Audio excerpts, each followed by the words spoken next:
They gave her 60 seconds to shift before the blade fell. 60 seconds to prove she wasn't human. 60 seconds to save her own life. For 20 years, Lola Richardson had been the only wolfless member of the Silvercrest pack. Today, Alpha Jordan McBride, her fated mate who had rejected her 3 times, would finally end his embarrassment. But as the executioner raised his silver axe, and the crowd chanted for her death, something ancient stirred beneath her skin. The Alpha wanted her dead. Instead, he awakened the one creature even his bloodline had sworn to serve. Watch what happens when the girl with no wolf becomes the Golden Luna, and the Alpha who sentenced her becomes the first to kneel. This is... Seconds before execution, her wolf finally emerged. If you're already hooked and want to see the Alpha's face when he realizes his fatal mistake, smash that like button right now. Trust me, you'll want to remember this moment. Now, let's begin. Chapter 1. The Execution That Failed. The execution platform stood in the center of the training grounds, a monument to pack justice that had seen blood spilled for 3 generations. Today, it would claim another life, or so they thought. Lola Richardson's bare feet dragged through November mud as 2 warriors hauled her forward. The iron chains around her wrists had rubbed her skin raw, leaving trails of blood that mixed with the freezing rain. She didn't fight them. What was the point? She had no wolf to call on, no strength to break free, no pack to defend her. She had nothing. The crowd formed a suffocating circle around the platform. 300 wolves, their eyes flashing amber and green in the dim afternoon light. People she'd grown up with, people she'd helped, people who now screamed for her death. Murderer, wolfless leech, kill the human. A rotten apple exploded against her cheek. She didn't flinch. The humiliation had long since carved her hollow. On the platform stood Alpha Jordan McBride, and even through her terror, Lola's traitorous heart still stuttered at the sight of him.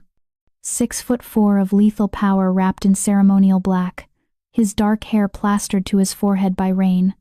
His jaw was set so tight she could see the muscle jumping beneath his skin.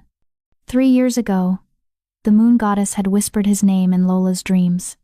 Mate, the most sacred word in their world.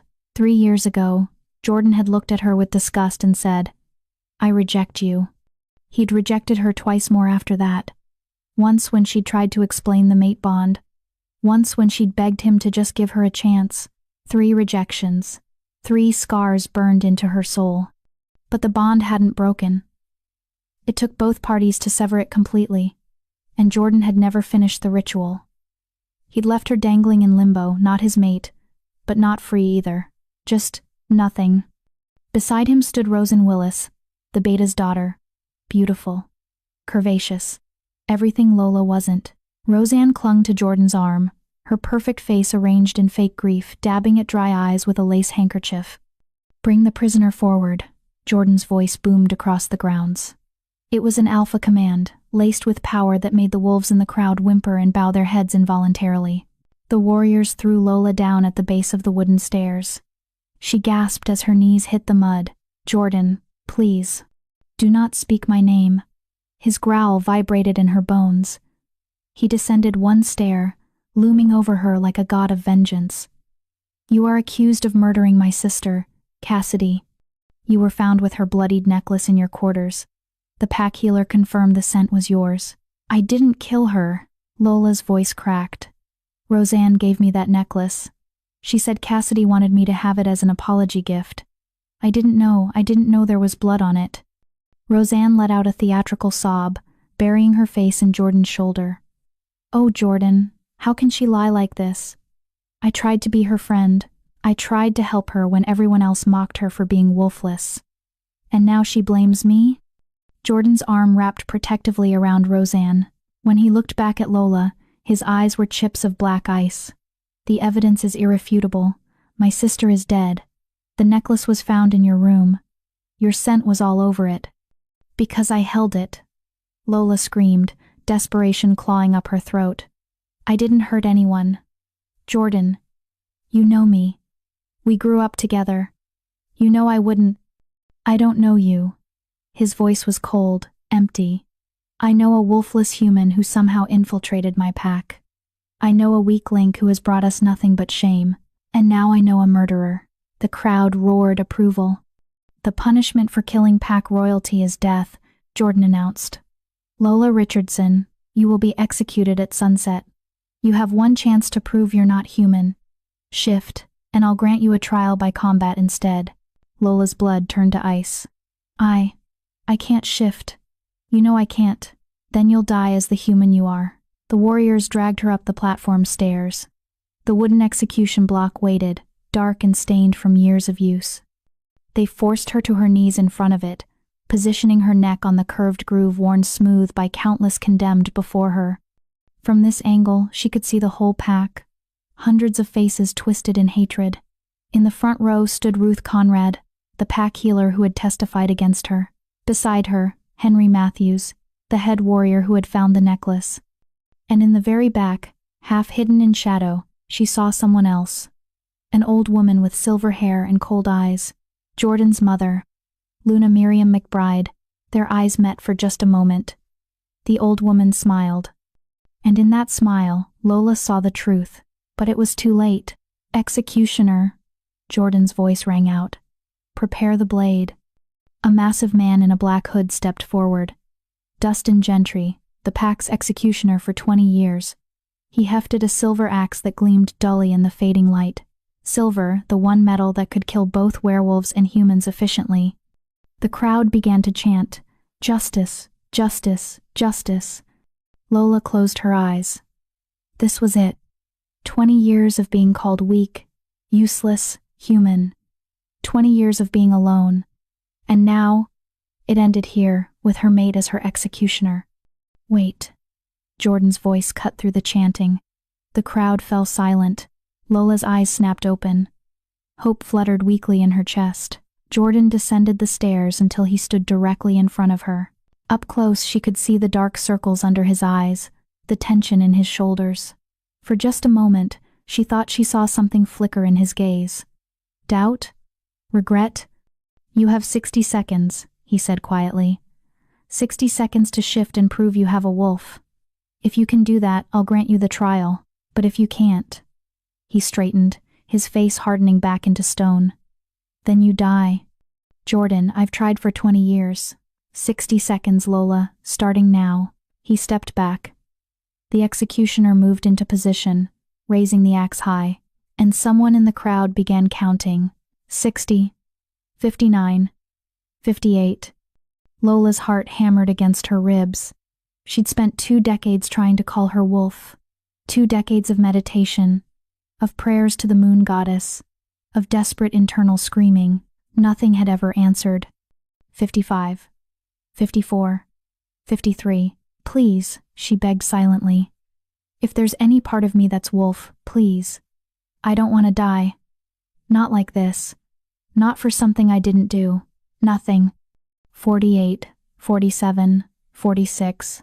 The crowd's chanting grew louder, more frenzied. Bloodlust filled the air. Lola looked at Jordan one last time. He stood rigid, his hands clenched into fists at his sides. His wolf was right there beneath his skin. She could see the amber bleeding into his eyes. But his face remained impassive. He was really going to let her die. 35, 34, 33. Fine. If she was going to die, she'd die with her head high. She wouldn't give them the satisfaction of seeing her beg. But then, in the darkness behind her closed eyelids, something stirred. A presence. Vast and ancient and burning with rage. "You were never wolfless, child," a voice whispered in her mind. It didn't sound like her own thoughts. It was deeper, older, resonating with power that made her bones vibrate. "You were caged." 28. 27. 26. "Who are you?" Lola thought frantically. "I am what they feared. I am what they tried to bury. I am yours." Heat bloomed in Lola's chest. Not painful, not yet, but building. Growing. 20, 19, 18. Jordan's wolf, Fenris, was suddenly restless. She could feel it through the broken bond. He was pacing, agitated, whining. 15. 14. 13. The heat in Lola's chest exploded outward, racing through her veins like liquid fire. Her eyes snapped open. And the world had changed. Colors were sharper, Sounds were clearer. She could smell everything: the rain, the mud, the fear, the excitement, the lies. 10, 9, 8. Her bones began to crack. Jordan's eyes widened. Wait. 7, 6, 5. Rosen's face went pale. No. No. That's not possible. 4, 3, 2. Golden light erupted from Lola's skin, so bright that the crowd screamed and covered their eyes. 1. The axe fell and shattered. Chapter 2. 59 seconds to salvation. The sound of silver shattering was like 1,000 bells ringing at once. Shards of the axe blade scattered across the wooden platform, some embedding into the posts, others raining down on the stunned crowd below. Destined dropped the handle, stumbling backward. His hands were bleeding where the force of the impact had torn through his gloves. Lola was still kneeling at the execution block, but she wasn't shaking anymore. Steam rose from her skin as the cold rain hit her body, hissing and evaporating on contact. The golden light hadn't faded. It pulsed beneath her skin like a second heartbeat, growing brighter with each passing second. What's happening to me?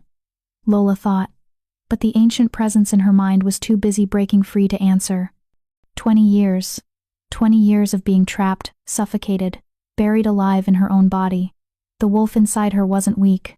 She was a caged titan, finally seeing light.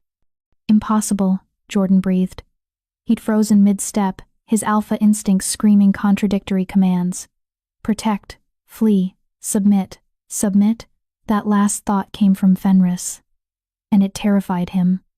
Roseanne's carefully maintained composure cracked. She's using dark magic. Jordan, kill her now, before. Silence. The word came from Lola's throat, but it wasn't entirely her voice. It was layered, harmonized with something older and infinitely more powerful. The command hit the crowd like a physical force.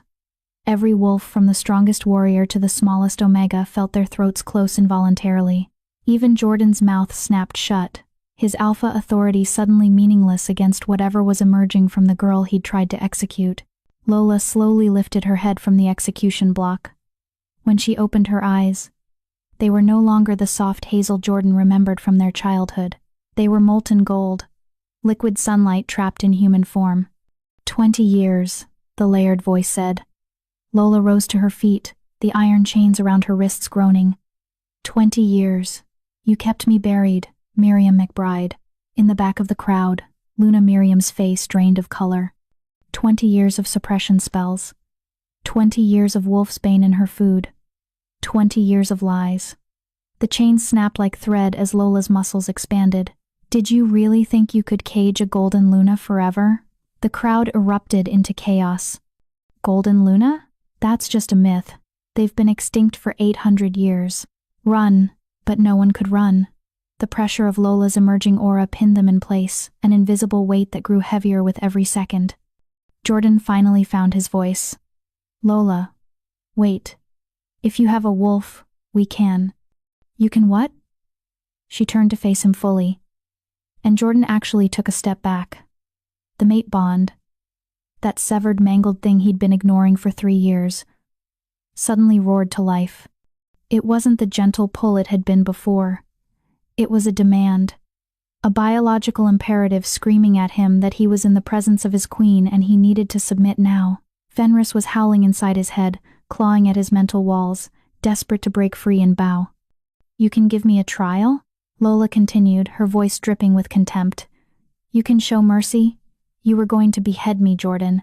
60 seconds ago, you were going to murder your mate because you were too proud to listen. I didn't know. You didn't want to know. The golden light pulsed brighter. The cheap gray dress she wore began to tear at the seams as her body prepared for the shift. Your mother poisoned me for 20 years to keep my wolf dormant. She told you I was human. She planted evidence. She murdered your sister and framed me for it.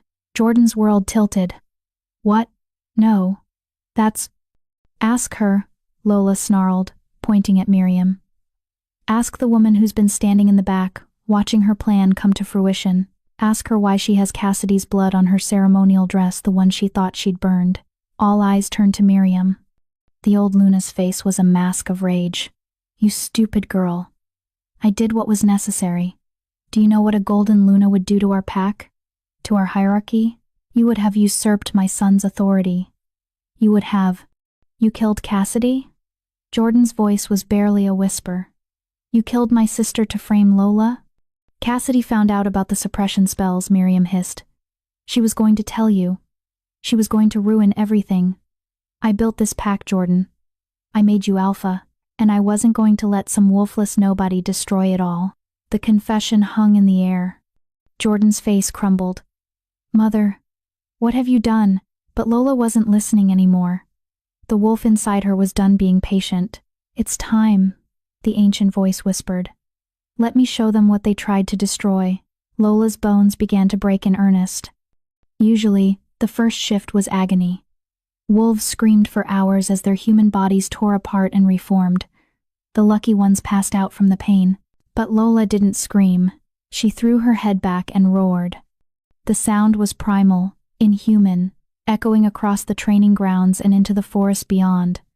Birds exploded from trees, small animals fled, and every wolf in Silvercrest felt their blood turn to ice. That wasn't the roar of a wolf. That was the roar of a god. Golden light exploded from Lola's body in a pillar that shot straight into the storm clouds above. Thunder cracked. Lightning forked across the sky, illuminated gold instead of white. The rain intensified, but it evaporated before it could touch her, creating a dome of steam and light. Inside that dome, Lola's human form dissolved. Her spine lengthened, her limbs restructured.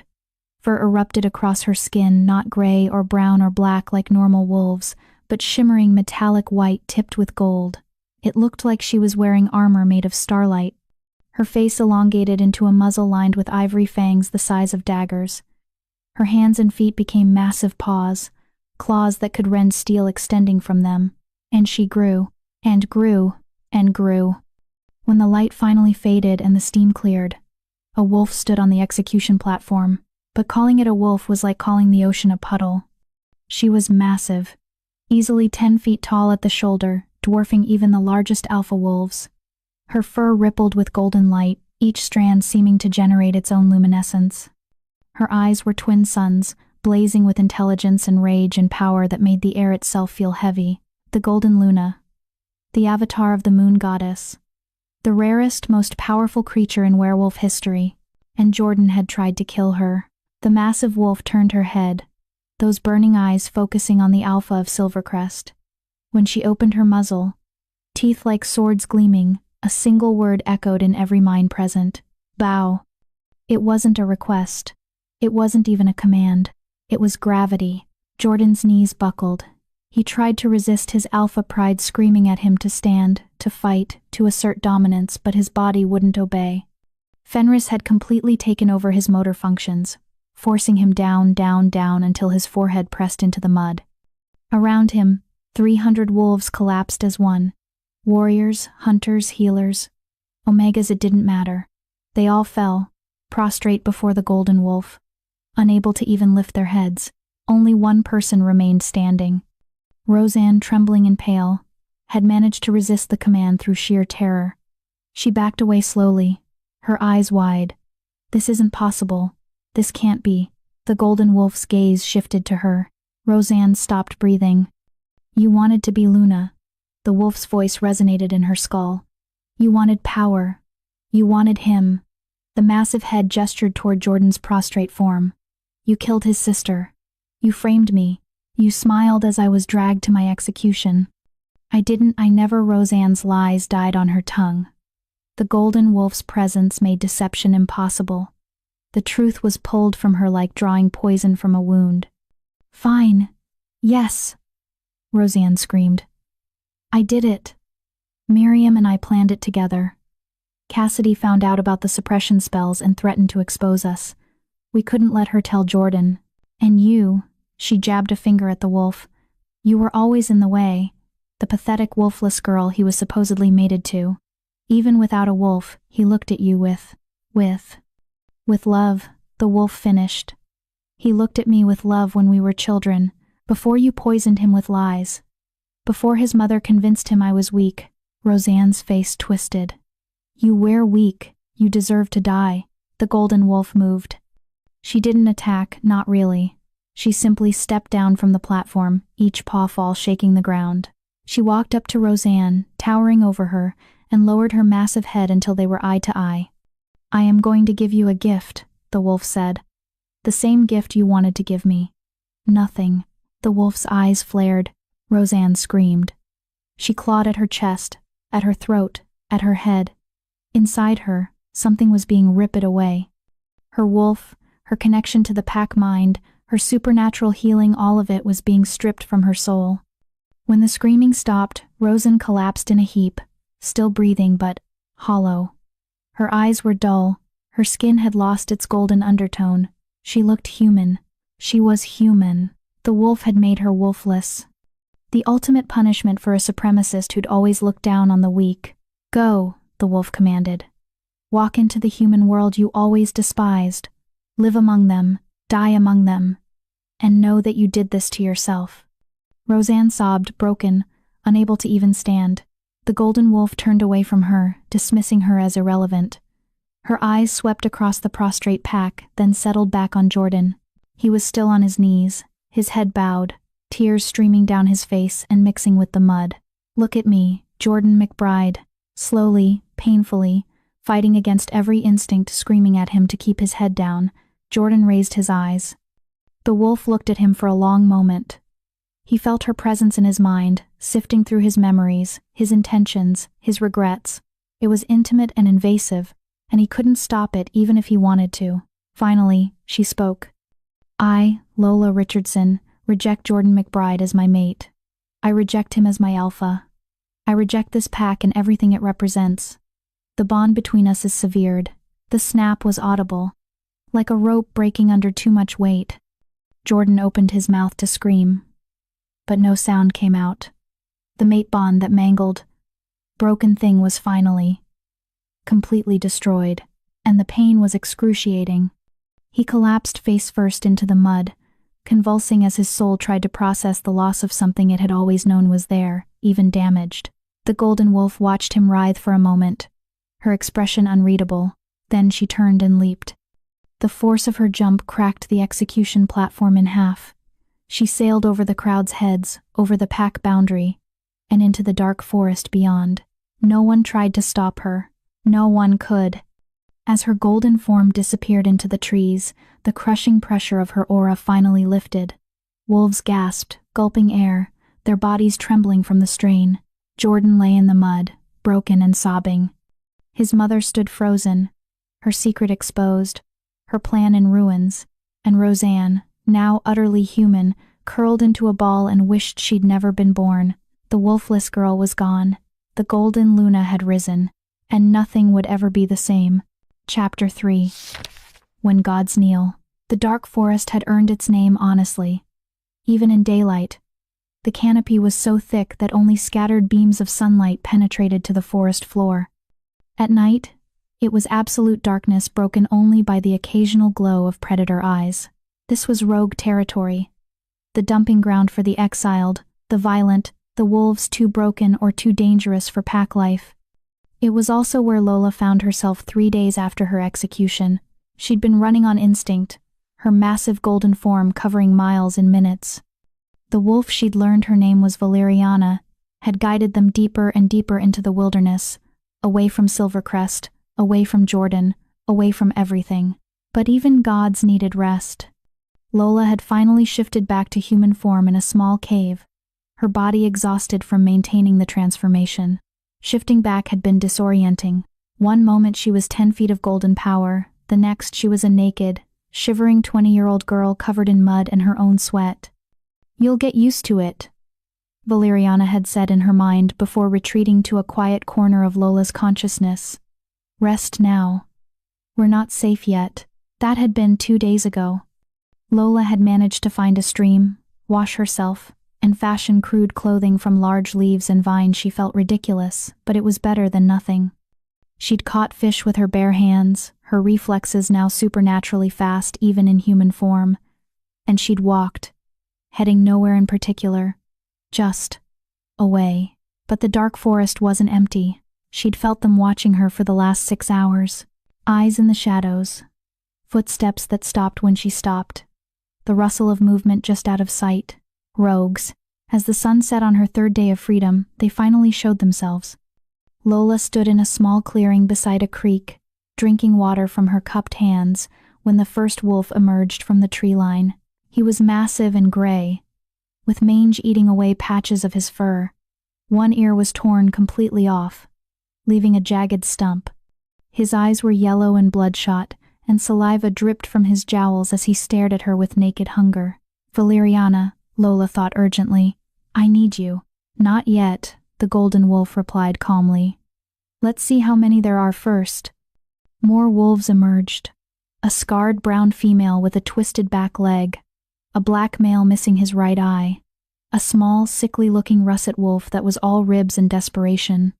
By the time they stopped appearing, 12 rogues surrounded her, forming a loose circle. They looked nothing like the sleek, well-fed warriors of Silvercrest. These were the cast-offs, the survivors, the wolves that hunger and madness had reduced to shadows of what they once were. The gray wolf with the missing ear stepped forward. He didn't shift to human form, most rogues couldn't, too far gone to maintain the control shifting required. Instead, he just growled, low and menacing. Lola stood slowly, water dripping from her hands. "I don't want trouble," she said clearly. "I'm just passing through." The gray wolf snarled. The others began to circle closer, their paws silent on the forest floor. They didn't see a golden Luna. They saw a young human woman, alone and vulnerable. They saw fresh meat. "Now?" Lola asked Valeriana. "Now." The shift happened faster this time. Lola had learned from the first transformation. Instead of fighting it, she surrendered to it. Her bones rearranged with barely a crackle, her body expanding smoothly, golden fur erupting across her skin like wildfire. 3 seconds, that's all it took. 1 moment. A girl stood in the clearing. The next, the golden Luna towered over them all, her eyes blazing like twin suns. The gray wolf froze mid-lunge, his paws skidding in the dirt. The other rogues stopped circling, their mouths falling open in shock. Lola lowered her massive head and growled. It wasn't loud, she didn't need volume. The sound resonated in their bones, in their very DNA, triggering responses that evolution had coded into them over millennia. This was not prey. This was an apex predator. The gray wolf's bravado crumbled, his ears flattened against his skull, his tail tucked between his legs, and slowly, whining, he lowered himself to his belly in submission. The other rogues followed suit, one by one dropping to the ground, exposing their throats. All except one. The russet wolf, the small, sickly one, remained standing. But not in defiance. He was trembling so hard his legs could barely support him, tears streaming from his eyes. Lola tilted her head, studying him. There was something different about this one. Through Valeriana's enhanced senses, she could feel his mind. It was fractured, breaking apart, teetering on the edge of the feral drift, the madness that consumed rogues cut off from pack bonds. He was dying. Not physically, but mentally. His wolf was eating his human consciousness from the inside out.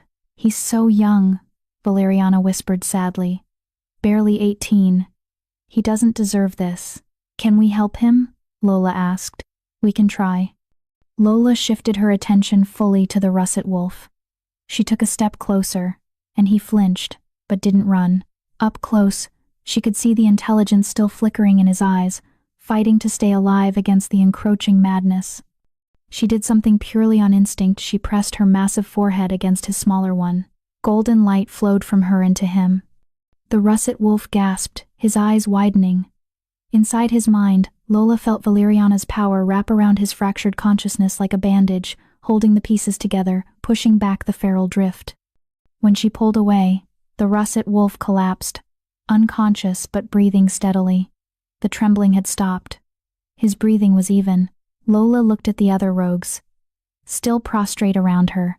Through the pack bond she could feel emanating from her, a bond she hadn't asked for but apparently came with being a golden Luna. She sensed their exhaustion, their pain, their desperate fight against madness. They're all suffering, she realized. Being cut off from a pack mind is killing them slowly. Yes, Valeriana confirmed. Wolves are not meant to be alone.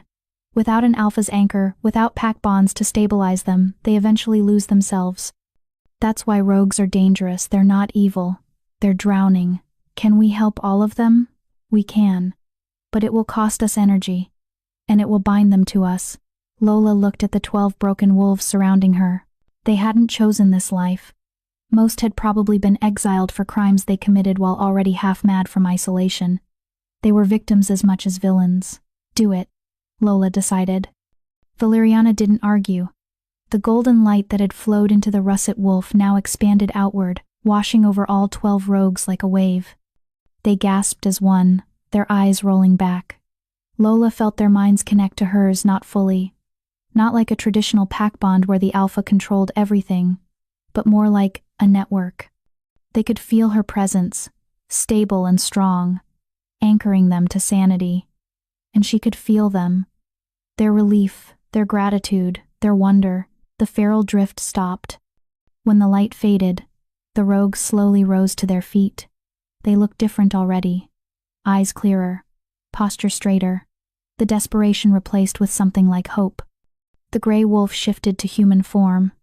He was a middle-aged man, scarred and weathered, with short gray hair and the stump of his missing ear visible.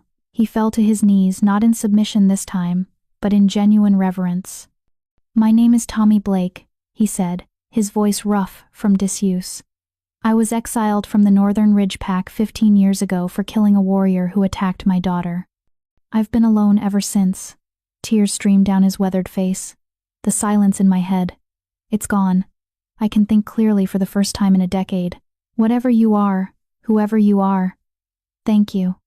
The others shifted one by one, revealing their human forms. A woman in her 30s missing 2 fingers. A teenage boy with burn scars covering half his body. An elderly man who looked too thin to be alive. All of them knelt. All of them wept. "What do we call you?" Tommy asked, his voice shaking. Lola shifted back to human form, suddenly very aware that she was still wearing leaf clothes and probably looked ridiculous. But the rogues didn't seem to care. "My name is Lola," she said quietly, "and I don't want you to kneel. I didn't save you so you'd worship me. I saved you because it was the right thing to do. But you're a golden Luna," the woman with missing fingers whispered. "The legends say—" "I don't care what the legends say." Lola's voice was firm. "I'm not a goddess. I'm just someone who spent her whole life being treated like garbage for something she couldn't control. I won't do that to others." The rogue stared at her like she'd spoken in a foreign language. Tommy slowly stood. Then, "What do you want from us?" "Nothing," Lola said. "You're free. Go wherever you want. I couldn't leave you like that." Before Tommy could respond, a new voice cut through the clearing. "How very noble of you." Every head turned. A man stood at the edge of the clearing, leaning casually against a tree. He hadn't been there a moment ago. He'd appeared absolutely silently, which should have been impossible. Lola should have heard him, smelled him, sensed him. But this man had somehow bypassed all of that. He was tall, easily matching Jordan's height, with broad shoulders and a build that spoke of brutal efficiency rather than show. His hair was jet black and long, tied back loosely. His face was rugged and mapped with scars, the most prominent a jagged white line running from his left eyebrow down to his jaw, narrowly missing his eye. He wore simple, dark leather armor that looked worn and functional. At his hip hung a sword that looked ancient and deadly. His eyes were the color of storm clouds, gray with flecks of silver, and when they locked onto Lola, she felt Valeriana stir uneasily. "Who is he?" Lola asked. "Trouble," Valeriana replied. The man pushed off the tree and walked toward them with the lazy confidence of an apex predator. The rogues scrambled backward, their newfound stability evaporating in the face of pure instinct. "Easy," the man said, his voice a low rumble. "I'm not here for them." His eyes never left Lola. "I'm here for the star that fell into my forest." Tommy found his voice. "Lord Calvin, we didn't know she was." "Lord?" Lola interrupted. The man smiled, one side of his scarred mouth lifting. "They're being dramatic. I'm not a lord. I'm just the only thing keeping them alive out here." He stopped 10 feet from Lola, looking her up and down without an ounce of the reverence the rogues had shown. "I'm Calvin Benjamin, and you, Golden Luna, are are standing in my territory. Valeriana growled inside Lola's mind. He should be bowing. Why isn't he bowing? But Calvin didn't bow. He didn't even look particularly impressed. He just studied her with those storm-gray eyes, his expression unreadable. You're the rogue king, Lola said slowly, pieces clicking together. The one the council fears. Guilty. Calvin tilted his head. And you're the wolfless girl from Silvercrest. Though clearly, that reputation was somewhat inaccurate. How do you know who I am? I have scouts in every pack within 200 miles. I knew about your execution an hour after it was scheduled. He glanced at the rogues, who were still cowering. Go. All of you. Back to camp. Tell Juan I'll be along shortly. The rogues hesitated, looking at Lola. Go, she confirmed softly. I'll be fine. They scattered into the forest, leaving Lola alone with the rogue king. Calvin waited until their footsteps faded before speaking again. You reek of rejection. Fresh too. Let me guess the Alpha realized what he'd done and you told him to go to hell? Something like that. Good. Jordan McBride is an idiot. Calvin circled her slowly, not threatening, just assessing. Rejecting a mate is one thing. Trying to execute a golden Luna? That's a special kind of stupid. You don't seem very impressed, Lola observed. By your power? I'm terrified. He said it so casually it took her a moment to process. You could probably snap me like a twig. But fear and respect aren't the same thing. And I don't give respect just because someone's powerful. I give it when it's earned. Valeriana was bristling. He's challenging us. We should put him in his place. No, Lola thought back. I'm tired of dominance games. If he's not attacking, neither am I. Calvin stopped circling, facing her directly. You're far from home, Golden Luna. You're exhausted. You're dressed in leaves. A tiny smile. And you have nowhere to go. Silvercrest will hunt you to try and fix their Alpha's mistake. The council will want to cage you for study. And the other packs will want to claim you as a weapon. So I'm offering you sanctuary. Lola blinked. Why? Because that pack of rogues you just saved? Calvin gestured toward where they'd disappeared. They're 12 of my 300. All of them have been suffering from feral drift for years. Some of them I've had to chain up to keep them from hurting themselves. His storm-gray eyes softened just slightly. You walked into my forest and in 5 minutes did something I've been trying to do for a decade. You gave them peace. I didn't do it for you. I know. That's why I'm asking. Calvin took a step closer, close enough that she could smell cedar wood and dark soil. Stay. Let me teach you to fight, because right now, all you have is power. You don't have skill. And when Jordan comes for you, and he will come, you'll need both. And what do you get out of this? Lola asked suspiciously. Calvin's smile widened, showing teeth. A fighting chance. If a golden Luna bonds with my court, the feral drift ends for all of them. They stop being broken rogues and start being an army. And with an army, he paused. I can finally do what I came here to do, tear down the council's corrupt system and build something better. It was the most honest manipulation Lola had ever heard. You're asking me to be your weapon, she said flatly. I'm asking you to be my partner. Calvin extended his hand, palm up. I don't want to own you. I want to fight beside you. The council that would cage you is the same council that exiles innocence. Jordan's pack that tried to kill you is the same pack structure that punishes weakness and worships power. His gray eyes blazed. Help me burn it all down and build something that doesn't grind people into dust. Lola stared at his offered hand. He's dangerous, Valeriana warned. More dangerous than Jordan ever was. I know, Lola thought. But he's also honest. And he's offering us what no one else ever did. What's that? A choice. Slowly, Lola reached out and placed her hand in Calvin's. His fingers closed around hers, warm, calloused, steady. Welcome to the dark forest, Calvin said, that terrifying smile still playing on his scarred face. My queen. And for the first time since her wolf had awakened, Lola smiled back. Chapter 4. The Alpha's Descent. Jordan McBride hadn't slept in 3 days. Every time he closed his eyes, he saw her, Lola, kneeling at the execution block, her hazel eyes filled with betrayal. Lola, transforming into a creature of myth and legend while he stood frozen. Lola, rejecting him with words that had torn his soul apart. The Alpha's quarters felt like a tomb. He sat in the dark, a bottle of whiskey half empty on the table beside him, staring at nothing. The mate bond was gone, completely severed. Where there had always been a faint tug, even damaged, even rejected 3 times, it had still been there now. There was just emptiness. A black hole in his chest that nothing could fill. Fenris was silent. His wolf, usually so dominant and aggressive, had retreated deep into Jordan's psyche and refused to emerge. The shame was too great. They had tried to execute their mate, their queen. A knock on the door made him flinch. "Go away," Jordan rasped. The door opened anyway. Henry Matthews, head warrior and one of Jordan's oldest friends, stepped inside. He took one look at the Alpha, unshaven, disheveled, reeking of alcohol and despair, and his face tightened. "You need to get up," Henry said quietly. "I said go away. The pack is falling apart, Jordan." Henry crossed the room and yanked open the curtains. Afternoon sunlight streamed in, making Jordan wince. Half the wolves want to hunt Lola down and beg her forgiveness. The other half are terrified she'll come back and slaughter us all. Your mother is in the dungeons screaming about injustice. Roseanne is catatonic in the healer's ward. And you're in here drinking yourself to death. Good. Jordan took another swig from the bottle. "I deserve it." Henry snatched the bottle away. "You're the Alpha. Act like it." "I'm not fit to be Alpha," Jordan roared, surging to his feet.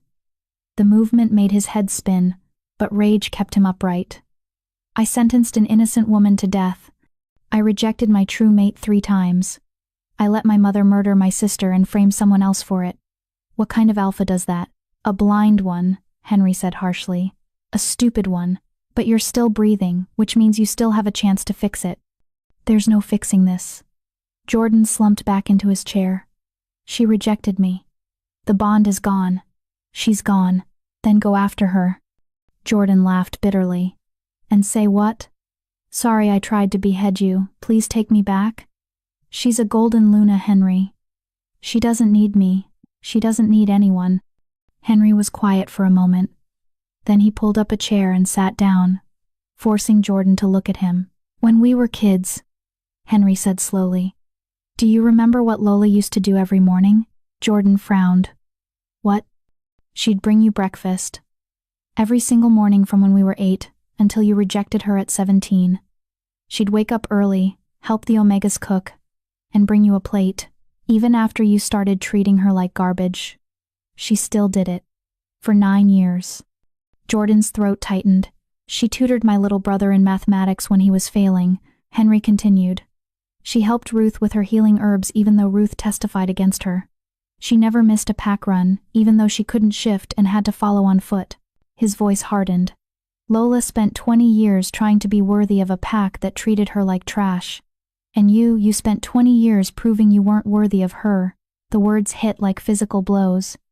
"So yes," Henry said, standing up. "You're a blind, stupid Alpha who made the worst mistake of his life. But Lola deserves to hear you say it to her face. She deserves a real apology, not you wallowing in here feeling sorry for yourself." He walked to the door, pausing with his hand on the frame. "Your mother's trial is in 1 hour. The pack expects you to preside. After that, you're going to the dark forest. Calvin Benjamin will kill me on sight. Then you'll die apologizing to your mate. Better than dying drunk in the dark." Henry left, closing the door behind him. Jordan sat in silence for a long moment. Then, slowly, he dragged himself to his feet and stumbled toward the bathroom. His reflection in the mirror was a stranger, hollow-eyed, gaunt, broken. On his bare chest, 3 rejection scars burned red and angry. They were marks of shame, visible to any wolf, proof that he'd rejected his fated mate multiple times. But beneath those 3 scars, a 4th mark was forming. It was gold, shimmering and painful, etching itself into his skin like a brand. Jordan traced it with shaking fingers. He'd heard of these marks in old stories. When an Alpha rejected or harmed a golden Luna, the moon goddess herself would mark them. Unworthy, it read in the old tongue. Jordan closed his eyes, letting the shame wash over him. Then he turned on the shower and began to clean himself up. The pack gathered in the central clearing an hour later. 300 wolves, silent and tense, formed a circle around a wooden platform that had been erected hastily. Jordan stood on the platform, clean-shaven and dressed in his ceremonial alpha robes. He looked like an alpha again. But inside, he felt like a hollow shell. On her knees in the center of the platform, bound in silver chains, was Luna Miriam McBride. His mother looked smaller than he remembered. Older. Her silver hair hung in tangles around her face, and her eyes, once so commanding, were wild with desperation. "This is a farce," she hissed as Jordan approached. "I am Luna of this pack. You cannot put me on trial. You murdered Cassidy." Jordan's voice was flat, emotionless. "You framed an innocent woman. You poisoned Lola for 20 years to suppress her wolf. You conspired with Roseanne to destroy the mate the moon goddess chose for me." He looked down at her without recognition. "You're not my Luna. You're not my mother. You're a murderer." Miriam laughed, the sound brittle and manic. "I did it for you. Don't you understand? A golden Luna would have destroyed everything. She would have taken your power, your authority, your pack. I was protecting you." "From what?" Jordan roared. "From my mate? From happiness? From the one person who actually loved me despite what a bastard I was?" He turned to the pack. "My mother stands accused of murder, conspiracy, and crimes against the moon goddess herself. The evidence is irrefutable. The confession is recorded. How do you judge her?" The pack's response was immediate and unanimous. "Guilty, guilty, guilty." Miriam's face went white. "Jordan, please. I'm your mother. You can't. The punishment for regicide is death," Jordan said coldly. "But I'm not going to kill you. That would be mercy." He gestured to Henry. "Strip her of her title. Remove her wolf. Exile her to the human world." Miriam screamed. "No. Anything but that. Kill me, Jordan. Please." But Jordan had already turned away, as Henry and 2 other warriors dragged her toward Ruth, the pack healer. Ruth held a ceremonial dagger, her face grim. The ritual was brutal. Jordan didn't watch. He couldn't. Even after everything she'd done, she was still the woman who'd raised him. Hearing her screams as her wolf was ripped away was punishment enough. When the screaming finally stopped, Henry approached. "It's done," he said quietly. "She's human now. We'll take her to the border and release her." Jordan nodded numbly. "Good. And Rosen?" "Still hasn't spoken. The healers say she's in shock from losing her wolf so suddenly." Henry paused. "What do you want to do with her?" "Exile her too. She can follow my mother into the human world. They can suffer together." "And you?" Jordan took a deep breath. "Gather a scouting party. 5 of our best warriors. We leave for the dark forest at dawn. Calvin Benjamin has 300 rogues under his command," Henry warned. "Even with our best fighters, we're outnumbered." "I'm not going to fight." Jordan touched the golden scar on his chest. "I'm going to kneel at his gate and beg for an audience with Lola. If she grants it, I apologize.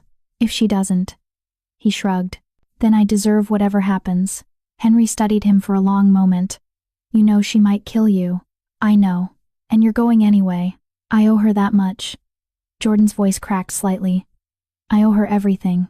That night Jordan stood in what had been Lola's room. It wasn't really a room, more of a storage closet that had been converted into living space. A narrow cot with a thin blanket, a single shelf holding a few worn books, a cracked mirror on the wall. This was where his mate had lived for 20 years. While he'd slept in luxury, she'd had this. Jordan sat on the cot. It creaked under his weight, the frame bent and weak. On the shelf, he found a journal, cheap paper bound with string. He opened it, knowing he shouldn't, but unable to stop himself. The entries were dated, starting from when Lola was 13. Today Jordan smiled at me during training. He didn't say anything, but the smile was enough. Maybe he'll accept the mate bond when we're older. Maybe he'll love me. Jordan's hands shook. He flipped forward. "Jordan rejected me today. He said I was weak. He said the bond was a mistake. It hurt so much I couldn't breathe. But I know he didn't mean it. He's under so much pressure as alpha. I just need to be patient. Further. He rejected me again. This time in front of the whole pack. Luna Miriam told me I should leave Silvercrest, that I'm an embarrassment to Jordan. But I can't leave. He's my mate. The moon goddess chose us. I just need to prove I'm worthy. And further, I don't think he'll ever love me. I've accepted that. But maybe I can still help him. I can still be useful to the pack. Even without a wolf, I can still contribute. That has to be enough. That has to mean something. The final entry was dated the day before her execution. Tomorrow they're going to kill me. I'm innocent, but no one believes me. Jordan won't even look at me anymore. I'm so tired. I've spent my whole life trying to be enough, and it was never enough. If there's another life after this, I hope I'm born with a wolf. I hope I'm born strong. I hope I'm born worthy of love. Jordan closed the journal carefully. Then he buried his face in his hands and wept. He cried for the girl who'd brought him breakfast every morning, for the teenager who'd loved him despite his cruelty, for the woman who'd gone to her execution believing she was worthless. He cried until his throat was raw and his eyes burned. Then he stood, placed the journal carefully back on the shelf, and left the room. At dawn, he would go to the dark forest. He would kneel at Calvin Benjamin's gate. And he would beg the Golden Luna for forgiveness he knew he didn't deserve. It was the least he could do. It was all he had left. Chapter 5. Queen of the Forsaken. 3 weeks in the dark forest changed Lola in ways she couldn't have imagined.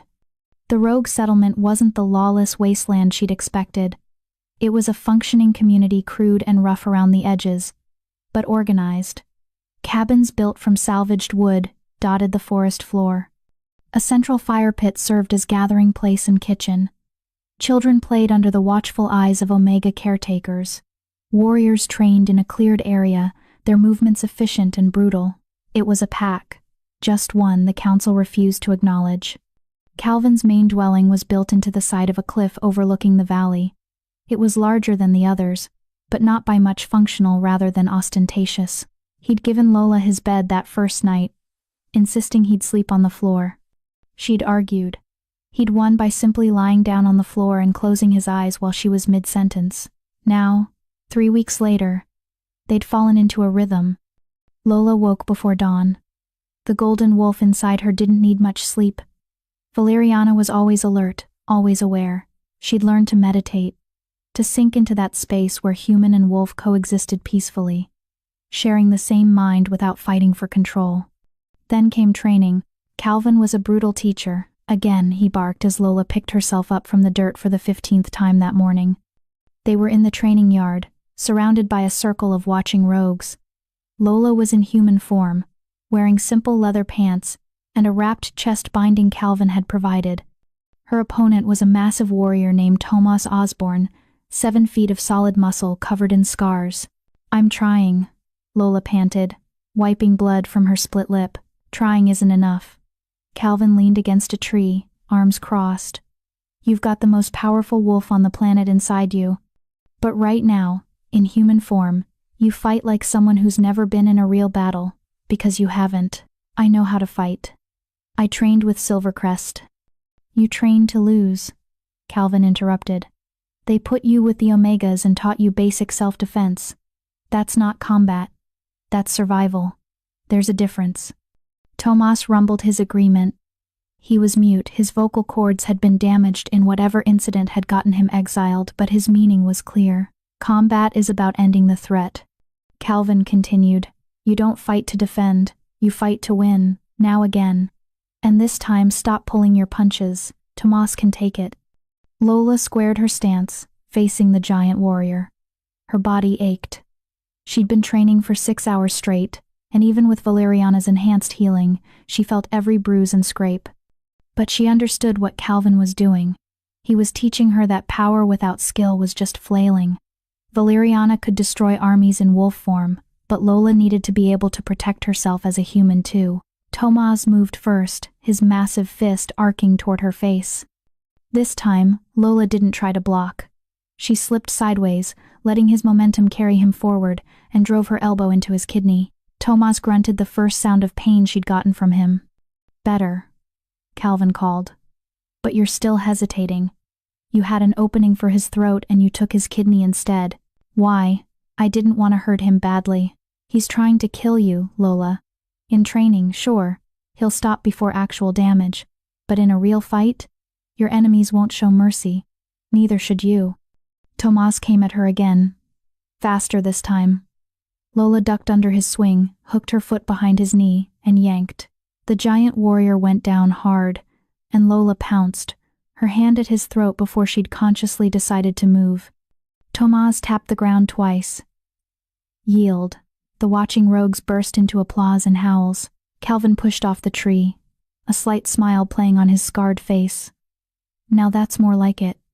He offered Lola a hand up. You're learning. Lola took his hand, letting him pull her to her feet. His grip was warm, calloused, steady. I'm learning that you're a sadist, she grumbled. That too. He didn't let go of her hand immediately. But you're getting stronger. 3 weeks ago, Tomas would have flattened you in seconds. 3 weeks ago, I'd never thrown a real punch in my life. And now you're dangerous. Calvin's storm-gray eyes held hers. In another month, you'll be deadly. Something in his tone made heat curl in Lola's stomach. She pulled her hand away, suddenly very aware of how close they were standing, how his shirt was open at the collar, revealing a slice of scarred chest, how he smelled like cedarwood and leather and, oh no, Valeriana purred in her mind. We're in trouble. Shut up, Lola thought back.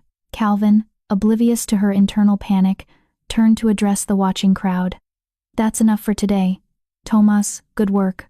Lola, rest for a few hours. Then we're working on your command voice. My what?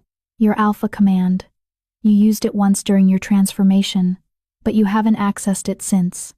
We need to train it. He glanced at her. A Golden Luna's command is different from a normal alpha's. It's not just powerful, it's absolute.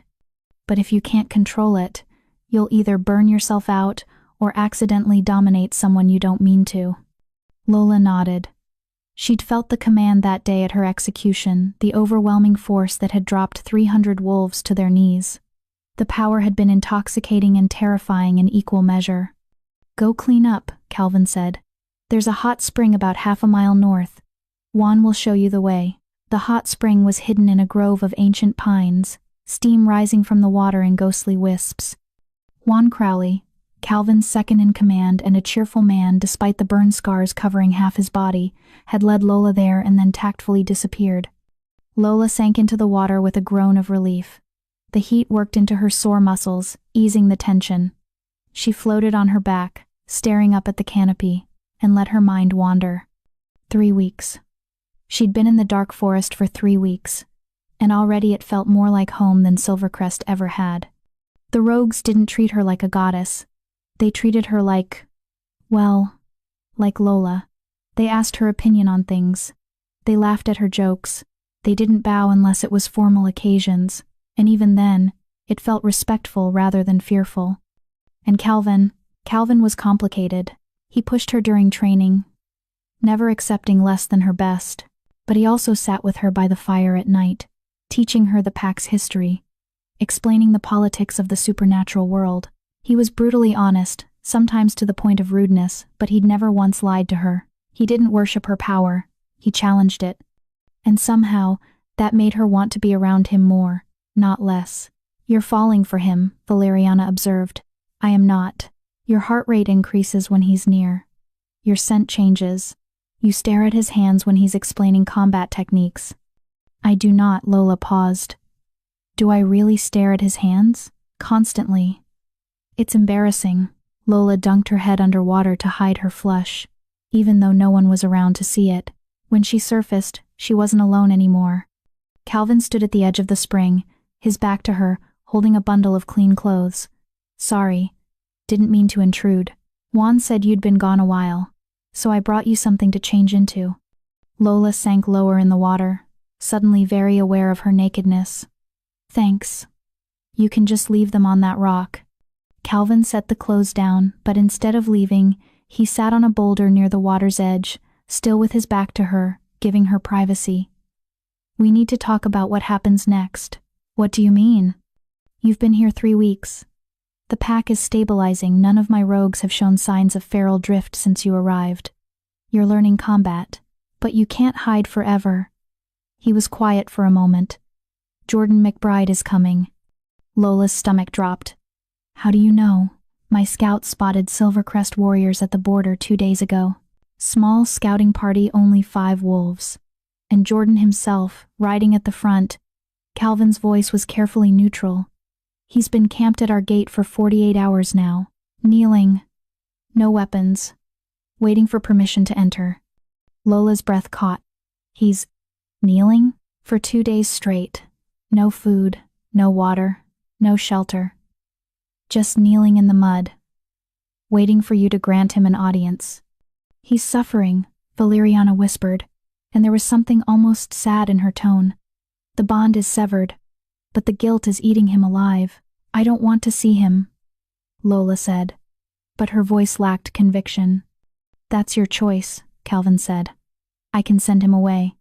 I can kill him if you want, though. That would probably start a war. Or, he paused. You can face him. Let him say whatever he came to say. Then decide what you want to do. What do you think I should do? Calvin was silent for a long moment. I think closure is important.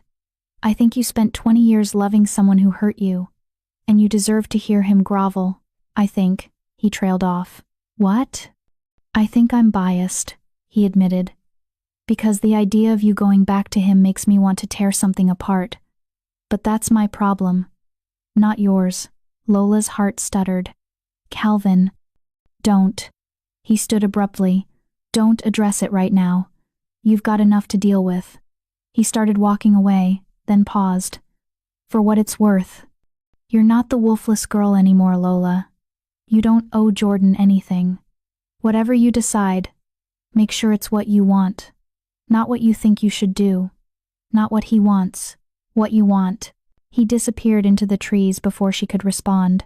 Lola floated in the hot spring for a long time after that, her mind churning. Jordan was here, kneeling at the gate like a supplicant. The alpha who'd rejected her 3 times was now begging for her attention. 3 weeks ago, that would have been everything she'd ever wanted. Now, she wasn't sure what she felt. We should see him, Valeriana said finally. Not because we owe him anything, but because we need to know if there's anything left to salvage. And if there's not, the golden wolf's presence felt like a warm embrace. Then we can walk away knowing we gave him the chance he never gave us. Lola climbed out of the water and dressed in the clothes Calvin had brought, dark pants and a soft tunic that fit perfectly. He'd even included boots. As she walked back toward the settlement, her mind was made up. She would see Jordan, she would let him speak, and then she would make her choice, not as his mate, not as his Luna, as herself. Chapter 6. The Alpha, Who Fell. The gates of the dark forest settlement were less gates and more symbolic markers, 2 massive tree trunks carved with rogue sigils, standing sentinel at the main path. They marked the boundary between the wild forest and the claimed territory of Calvin's court. Jordan McBride had been kneeling in front of those gates for 48 hours. The rain had started on the first night and hadn't stopped. It soaked through his clothes, turned the ground beneath him into freezing mud, and plastered his hair to his face. He didn't move, didn't seek shelter, didn't shift to his more resilient wolf form. This was penance, and penance required suffering. Behind him, camped at a respectful distance, were the 5 warriors he'd brought. Henry Matthews and 4 others, all loyal, all worried about their alpha's deteriorating condition.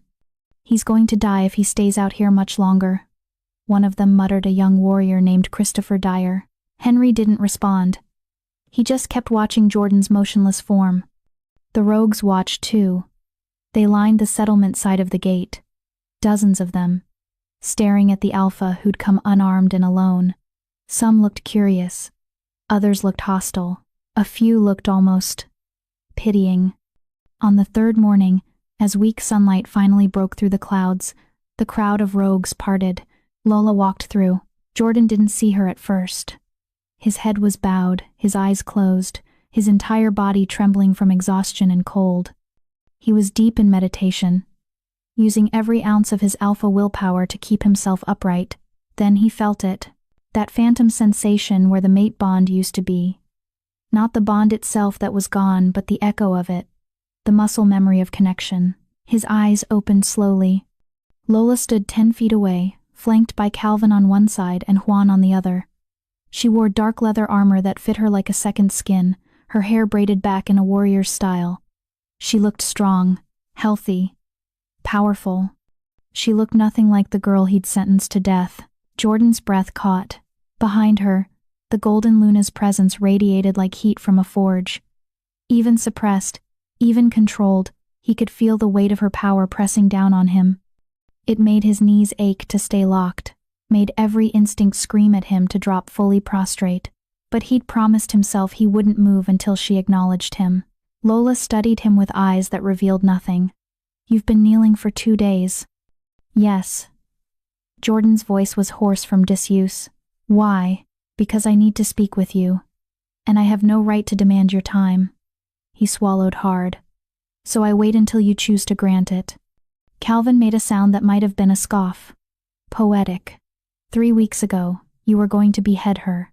Now you're playing the humble supplicant." Jordan's jaw tightened, but he didn't rise to the bait. He kept his eyes on Lola. "I'm not here to fight. I'm here to apologize." "Apologize?" Lola's voice was flat. "You think an apology fixes this?" "No." Jordan finally let his gaze drop. "Nothing fixes this, but you deserve to hear it anyway." Lola was quiet for a long moment. Then she gestured to Calvin and Juan. "Leave us." Calvin frowned. "Lola, I'll be fine." Her tone brooked no argument. "If he tries anything, you'll hear me scream from here to the Capitol." Calvin looked like he wanted to argue further, but finally nodded. He and Juan retreated, though not far. They positioned themselves just inside the gate, close enough to intervene if needed. Lola walked closer to Jordan, stopping just outside his reach. "Stand up." Jordan tried. His legs locked in position for 2 days, barely responded. He managed to rise halfway before his knees buckled. Lola caught him. The contact was electric. Her hands on his arms, steadying him, and for a moment, they both froze. Up close, Jordan could see the changes in her. There were faint scars on her hands from training. Her eyes, while still hazel in human form, had flecks of gold that hadn't been there before. She smelled different too, wild, like pine and rain and something ancient. She smelled like power. "When's the last time you ate?" Lola asked, her voice carefully neutral. "Before I left Silvercrest. 3 days ago. Maybe 4. Time had blurred." She sighed. "You're an idiot." But she helped him to a nearby log, letting him sit. She remained standing, maintaining the distance and height advantage. "Talk. You have 5 minutes." Jordan took a shaky breath. Where did he even start? How did he condense 20 years of mistakes into 5 minutes? "I was wrong," he began. "About everything. About you. About the mate bond. About what strength means." He looked up at her. "My mother poisoned you for 20 years to suppress your wolf. She murdered Cassidy when my sister discovered the truth. She and Roseanne framed you because they feared what you'd become." "I know all this," Lola said coldly. "Calvin's spies are very efficient. But I didn't know. And that's not an excuse, it's an explanation. I should have questioned. I should have investigated. I should have listened to you." His voice cracked. "Instead, I was so focused on proving I was a strong alpha that I became a blind one. You rejected me 3 times. I know. You called the mate bond a mistake. I know. You stood there and watched while they chained me. While they dragged me to the execution block. While the crowd screamed for my blood." Lola's voice remained steady, but her hands had clenched into fists. "You gave the order to drop the axe, Jordan. You tried to kill me." "I know." Tears streamed down Jordan's face now, unchecked. "I know. And I will carry that guilt until the day I die.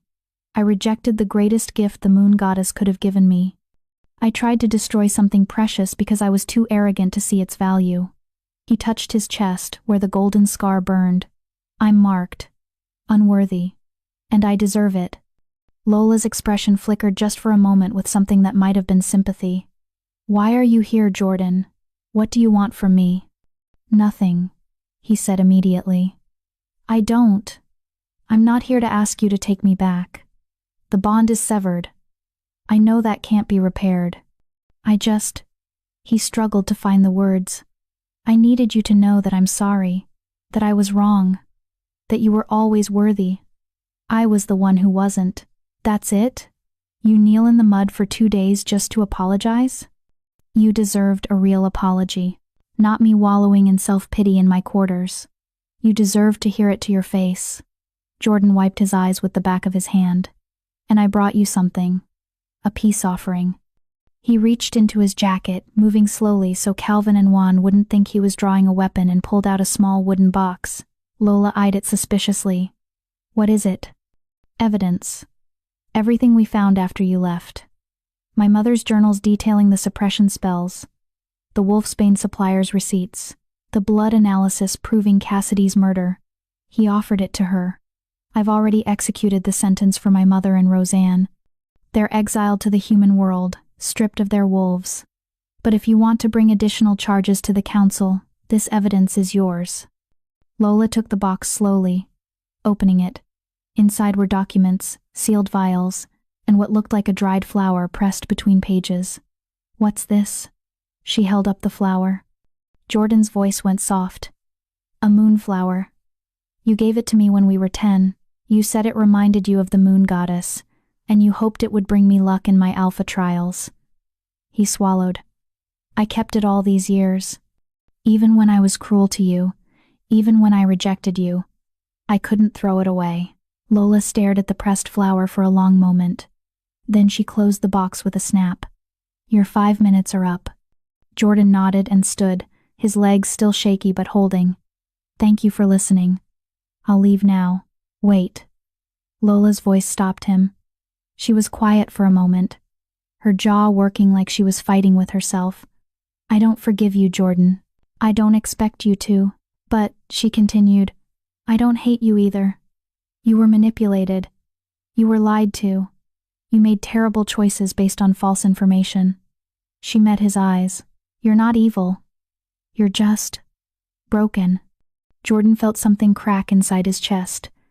Not the mate bond that was long gone, but something else. The last of his pride, maybe. I know. The council will come for me eventually, Lola said. They fear the Golden Luna. When they do, they'll use Silvercrest to get to me. They'll threaten your pack, your people, to force me to surrender. I won't let them. I'm not asking you to fight for me, Lola interrupted. I'm asking you to protect your pack, keep them safe. Don't let the council use them as pawns. She took a step closer. And Jordan? Find someone who actually deserves you. Someone who can love you without all this history.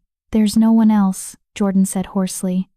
The moon goddess doesn't give second mates. Then be alone. It's not the worst thing in the world. A ghost of a smile crossed her face. I was alone for 20 years. I survived. Jordan wanted to argue, to tell her that being alone had nearly destroyed her, that she'd tried so hard to earn love from a pack that would never give it. But he had no right to those words anymore, so he just nodded. I'll protect Silvercrest. You have my word. Good. Lola turned to walk away, then paused. And Jordan? Thank you for the apology. It means something. Not forgiveness, but acknowledgement. She walked back through the gates, Calvin immediately moving to her side. The Rogue King gave Jordan a long, measuring look before following her into the settlement. Jordan stood there for a moment, feeling lighter and heavier all at once.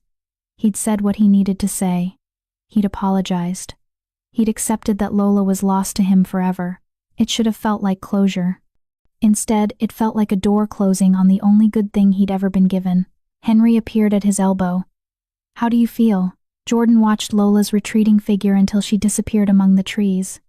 Like I'm finally growing up, he said quietly. About 20 years too late. What now? Now we go home. Jordan straightened his shoulders. forcing himself back into alpha posture. And I do what I should have done from the beginning. I protect my pack, no matter what. As they walked back toward their camp, Jordan didn't look back. Looking back wouldn't change anything. The girl he'd destroyed was gone.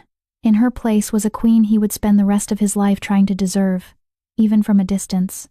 It was the least he could do. It was all he had left. Chapter 7. The Council's Ultimatum. The summons arrived 2 weeks after Jordan's departure. It wasn't delivered by messenger or courier. Instead, a sleek black car wound its way up the barely visible dirt path to the dark forest settlement, looking absurdly out of place among the ancient trees and rough cabins. Lola was in the training yard when it arrived, sparring with Juan. She'd progressed from barely holding her own to actually winning matches, her reflexes sharpened by Valeriana's constant presence, her technique honed by Calvin's brutal teaching methods. The car's arrival brought everything to a halt. Calvin emerged from his cabin, his face grim. He'd known this was coming, they all had. The question was never if the council would summon the Golden Luna, but when. The car door opened, and a figure stepped out that made even the battle-hardened rogues take a step back. He was tall and impossibly thin, with pale skin that looked like it had never seen sunlight. His hair was white blonde and hung past his shoulders, but it was his eyes that were truly unsettling. They were completely silver, without pupils, reflecting everything around them like mirrors. "Hi, elf," Calvin muttered, moving to Lola's side. "Ancient keeper of the supernatural accords. They only send these when it's serious." The elf walked with fluid, inhuman grace, stopping at the edge of the training yard. When he spoke, his voice had a musical quality that was both beautiful and deeply wrong. "I bring summons from the High Council of Supernatural Affairs." He pulled out a sealed letter, the wax stamp glowing with faint blue light. "The entity known as Valeriana and her vessel Lola Richardson are hereby commanded to appear before the council in 3 days' time. Failure to comply will result in immediate sanctions against this settlement and all who reside within." Calvin's hand moved to the sword at his hip. "You're threatening my people?" The elf's silver eyes fixed on him without emotion. "I am delivering a message. The council's patience has limits, Rogue King. The return of a Golden Luna disrupts the carefully maintained balance of power. She must be evaluated, her intentions assessed, and her placement determined." "Placement?" Lola stepped forward, Valeriana growling in her mind. "I'm not a weapon to be assigned. That remains to be determined." The elf held out the letter. "The hearing is in 3 days at the Citadel. Come willingly, or force will be used." His gaze swept the settlement. "Your rogues number 300. The council commands 50,000 wolves across 20 territories. Choose wisely." He placed the letter on the ground, returned to his car, and drove away without another word. The silence that followed was suffocating. Calvin picked up the letter, breaking the seal. His face darkened as he read. "It's worse than I thought." "How bad?" Lola asked. "They're not just summoning you for evaluation. They've already prepared options for your placement." He read from the letter. Option 1. Return to Silvercrest and complete the mate bond with Jordan McBride under council supervision. Option 2. Select an approved mate from a list of 5 alpha bloodlines they've chosen. Option 3. Submit to containment in the Citadel for study and controlled breeding. The training yard erupted into angry shouts. "They want to breed her like livestock? That's barbaric. We should kill the council." "Enough." Calvin's alpha command cut through the chaos. The rogues fell silent. He looked at Lola, his storm-gray eyes intense. "This is what I warned you about. The council fears power they can't control. They'll dress it up in pretty language about balance and tradition, but what they really want is to collar you." Lola felt Valeriana surge forward, rage making her eyes flash gold. "They can try. They will try," Calvin said grimly. "And if we don't play this smart, they'll wipe out this settlement as a warning to others. 300 rogues against 50,000 wolves, we'd last maybe an hour. So what do we do?" Juan asked. "We can't just let them cage her." Calvin was quiet for a long moment, his jaw working. Then he looked at Lola with an expression she couldn't quite read. "We give them what they want. Sort of."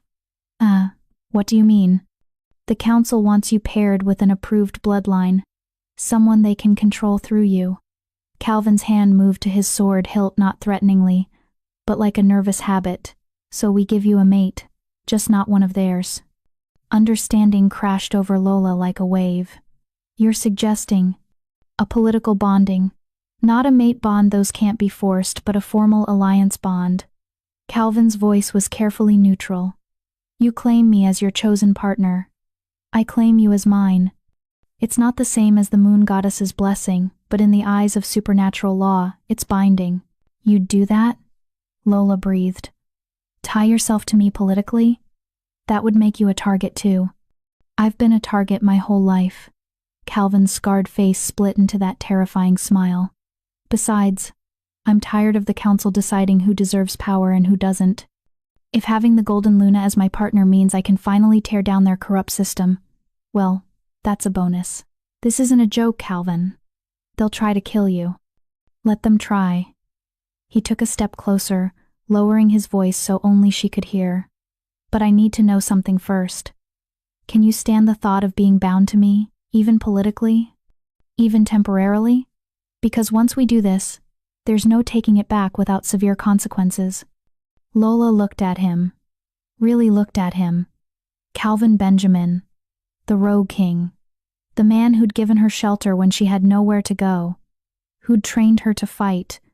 Who'd treated her like a person instead of a goddess or a weapon. Who'd sat with her by the fire and listened to her talk about her fears without judgment. He's asking if we trust him, Valeriana said softly. Not if we love him. If we trust him, do we? Yes. Lola met Calvin's eyes. I can stand it. The question is, can you? I'm not easy to deal with. I have a giant golden wolf in my head who has opinions about everything. I'm still learning combat. I wake up screaming sometimes from nightmares about the execution. And Calvin placed a finger gently against her lips, silencing her. You're the strongest person I've ever met. Your wolf is magnificent. You're a fast learner who never complains about training. And your nightmares are valid, anyone would have them after what you went through. He lowered his hand. I'm not asking you to be perfect, Lola. I'm asking you to let me stand beside you while you burn the world down.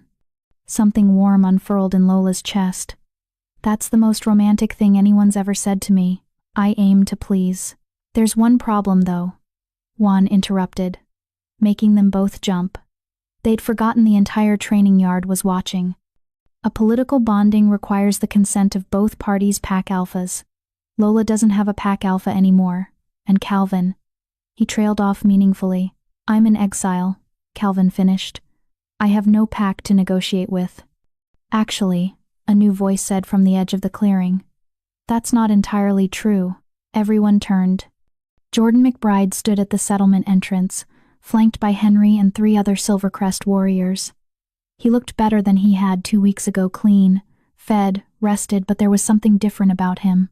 His posture was less arrogant. His eyes more cautious. What are you doing here? Lola demanded. Jordan raised his hands in a peace gesture. I came to warn you. The council contacted Silvercrest yesterday. They want me to testify at your hearing to confirm that you're unstable and dangerous, that you attacked pack members unprovoked. And you're going to do it? Calvin's hand was on his sword now, his voice deadly quiet. No. Jordan stepped forward alone, leaving his warriors behind. I'm going to testify that you're the victim of a massive conspiracy, that my pack wronged you, that you showed remarkable restraint by not slaughtering us all when you had the power to do so. He looked at Lola. I'm going to tell them the truth. All of it. Why? Lola asked suspiciously. What do you get out of this? Nothing. I'm doing it because it's right. Jordan took a breath. But there's more. I overheard Calvin's plan. The political bonding. He turned to Calvin. You need Pack Alpha approval. I can give you that. I'm not a member of Silvercrest anymore, Lola said flatly. No. But I can formally acknowledge the bonding as the Alpha whose former pack member you were. It's a technicality, but it satisfies the legal requirement. Jordan's expression was pained. I know you don't trust me. I know I don't deserve your trust. But let me do this one thing to help fix what I broke. Calvin and Lola exchanged a long look. He's sincere, Valeriana said. I can feel it. He genuinely wants to help, even if it means watching you bond with another male. That must be killing him. Yes. Which is why he means it. Fine, Lola said finally. But if this is a trick, it's not. Jordan pulled out a rolled parchment from his jacket. I already had the documents drawn up. I just need both of your signatures, and mine as witness and authorizing alpha. Calvin took the parchment, reading it carefully. His eyebrows rose. This is thorough. You really thought this through. I have a good lawyer. Jordan managed a weak smile, and a lot of motivation to make sure Lola stays free. For the next hour, they worked out the details. The political bonding ceremony would take place that evening. They needed it finalized before appearing at the Citadel. Juan would oversee the ritual as Calvin's second. Jordan would serve as witness and authorizing alpha. The entire rogue settlement would attend. It wasn't a mate bond. It wasn't love. It was strategy. But as Lola watched Calvin and Jordan negotiate terms, watched the rogue king and the alpha who'd rejected her work together to protect her freedom, she felt something shift inside her. Maybe family wasn't about blood or bonds forced by the moon goddess. Maybe family was about the people who stood beside you when the world tried to break you down, and maybe, just maybe, that was enough. The bonding ceremony took place at sunset in the central clearing. Someone had woven wildflowers into an arch, and torches lit the perimeter. It was crude compared to traditional pack ceremonies, but there was a raw beauty to it. Lola wore a simple white dress that Diana Avila, one of the rogue females, had sewn for her.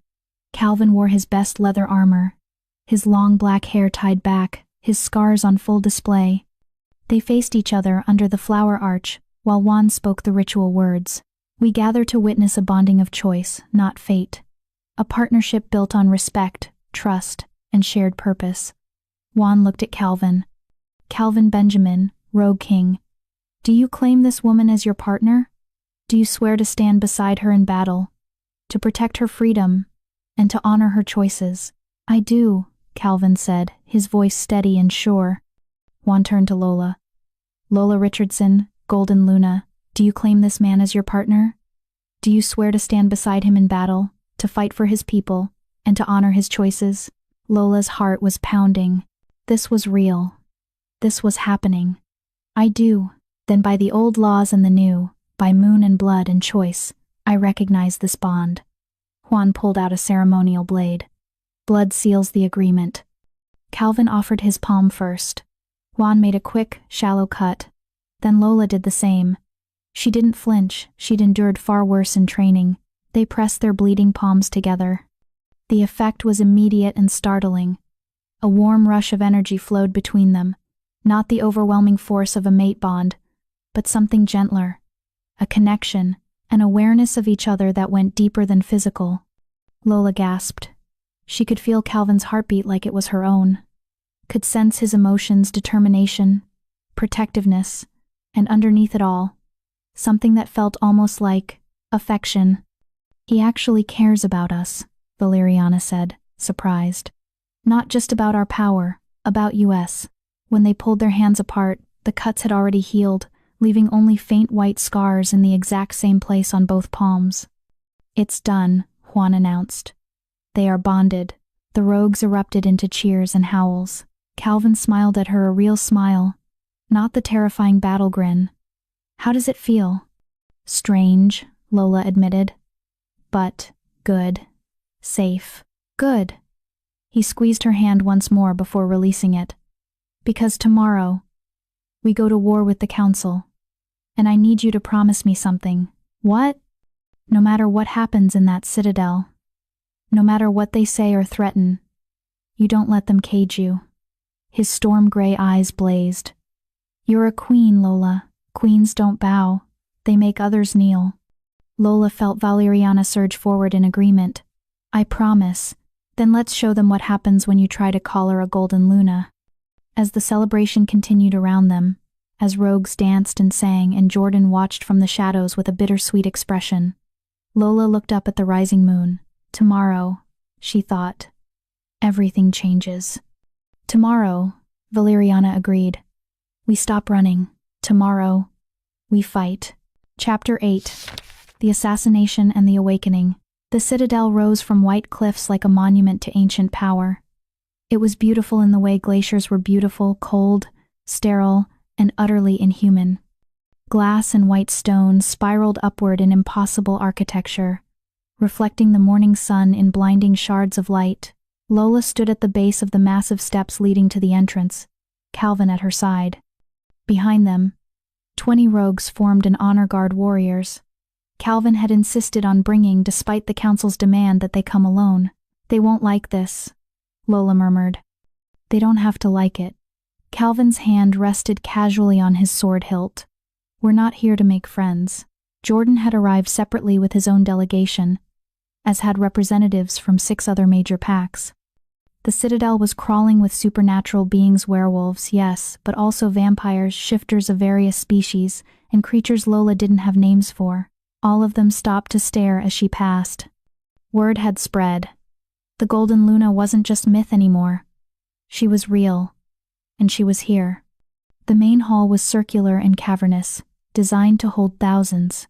Today, it held perhaps 500, the most powerful beings in the supernatural world, all gathered to judge her. 12 seats sat on a raised platform at the far end. The High Council, ancient beings who'd governed supernatural affairs for centuries. In the center seat sat Aurelius, the oldest of them all.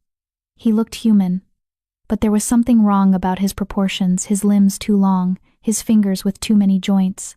His eyes were milky white, completely blind, yet somehow Lola felt his gaze boring into her. Lola Richardson. His voice echoed unnaturally, seeming to come from everywhere at once. "Vessel of Valeriana, the Golden Luna.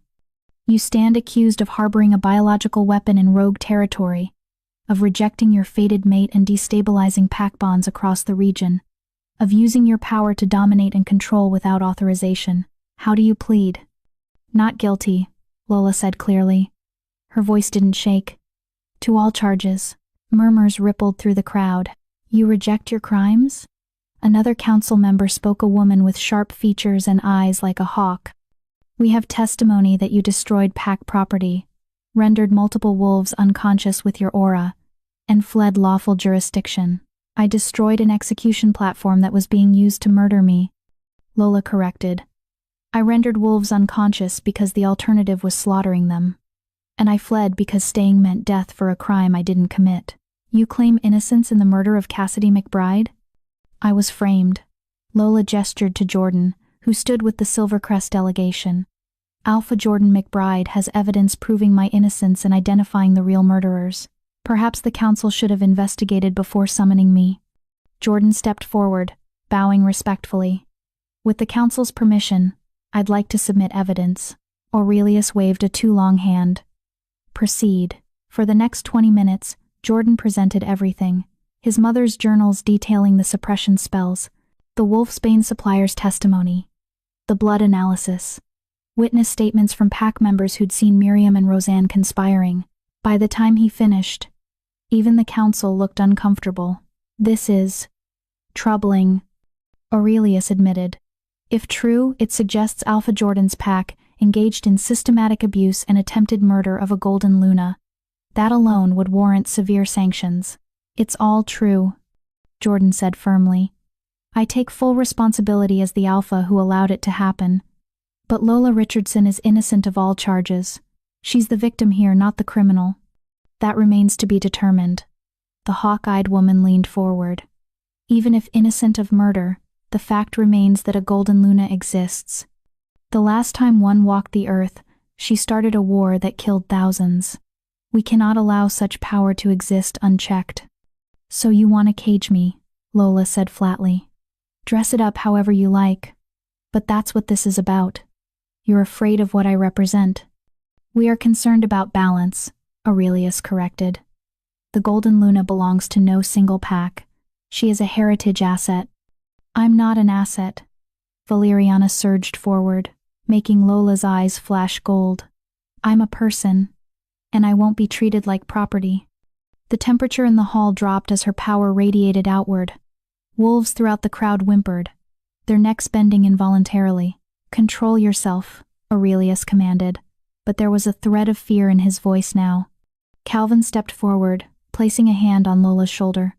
The touch grounded her, helped her pull Valeriana back.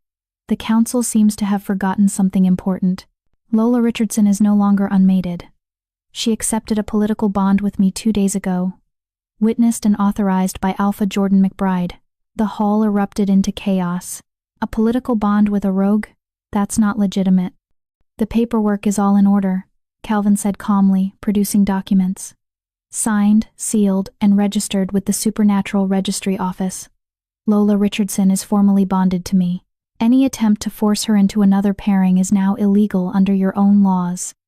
Aurelius snatched the documents with a too-quick movement, his milky eyes somehow scanning them, his face twisted.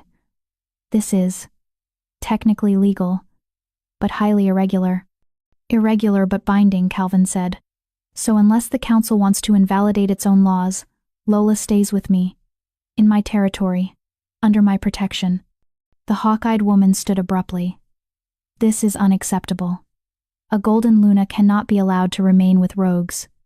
The destabilization is your problem, not ours, Lola interrupted. You want stability? Stop exiling wolves for petty crimes. Stop forcing mate bonds for political gain. Stop treating power like something to be hoarded and controlled. Her eyes blazed. I didn't ask to be a golden Luna. But now that I am, I'm going to use that power to protect people like me. The rejects. The powerless. The ones your perfect system grinds into dust. You dare threaten this council? I'm not threatening. I'm promising. Lola took a step forward. Leave us alone. Let the rogues live in peace. Or discover firsthand why Golden Lunas ended wars. The silence was absolute. Then Aurelius spoke. His voice like grinding stone. You are dismissed.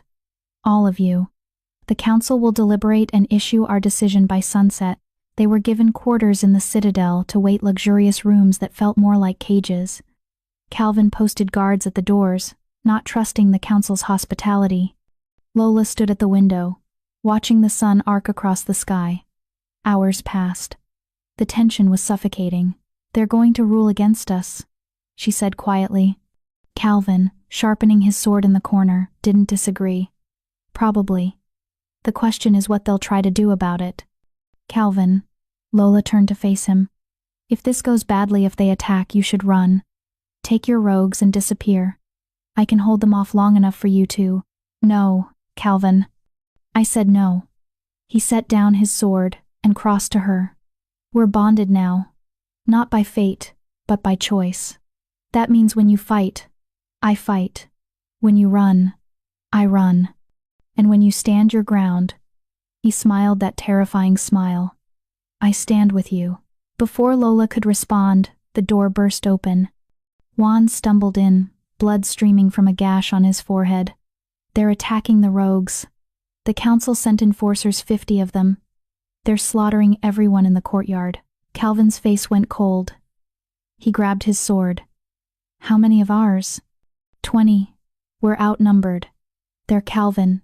They're not trying to arrest them. They're trying to kill them. Then we end this now. Calvin turned to Lola. Can you fight? Just try to stop me. They ran through the corridors, following the sounds of battle. The citadel's pristine white walls were splattered with blood now. Bodies, both rogues and enforcers, littered the floor. They burst into the courtyard to find carnage. The enforcers were elite warriors, heavily armored and coordinated. They'd surrounded the rogues, cutting them off from escape. Tomas fought like a berserker, taking 3 enforcers with him, but he was bleeding from a dozen wounds. Juan's rogues were falling one by one, overwhelmed by superior numbers and equipment. Enough! Calvin's roar echoed across the courtyard. His alpha command hit the enforcers like a physical force, staggering them. The head enforcer, a scarred brute with silver bands around his arms, sneered. The Rogue King. The council sends their regards.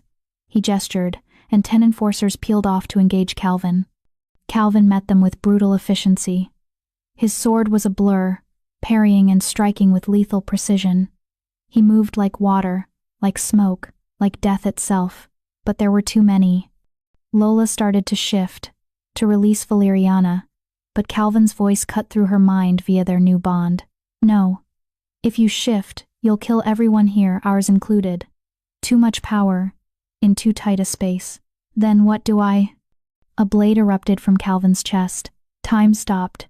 The enforcer behind him, a coward who'd struck from behind while Calvin was engaged with others, twisted the silver blade with a cruel smile. Calvin's sword fell from his fingers. He dropped to his knees, blood pouring from the wound. No. Lola's scream could have shattered glass. Everything happened in slow motion. She was running toward him, but she was too far. The enforcer raised his blade for a killing blow. Calvin looked up, his storm-gray eyes finding hers one last time. I don't regret it, his voice whispered through their bond. Any of it. The blade fell, and something inside Lola broke. Not broke like shattering. Broke like a dam bursting. Broke like chains snapping. Broke like a phoenix igniting. Power exploded from her in a shockwave that threw everyone, friend and foe alike, back 20 feet. The courtyard stones cracked. Windows shattered. The air itself seemed to catch fire with golden light. Lola didn't shift, she didn't need to.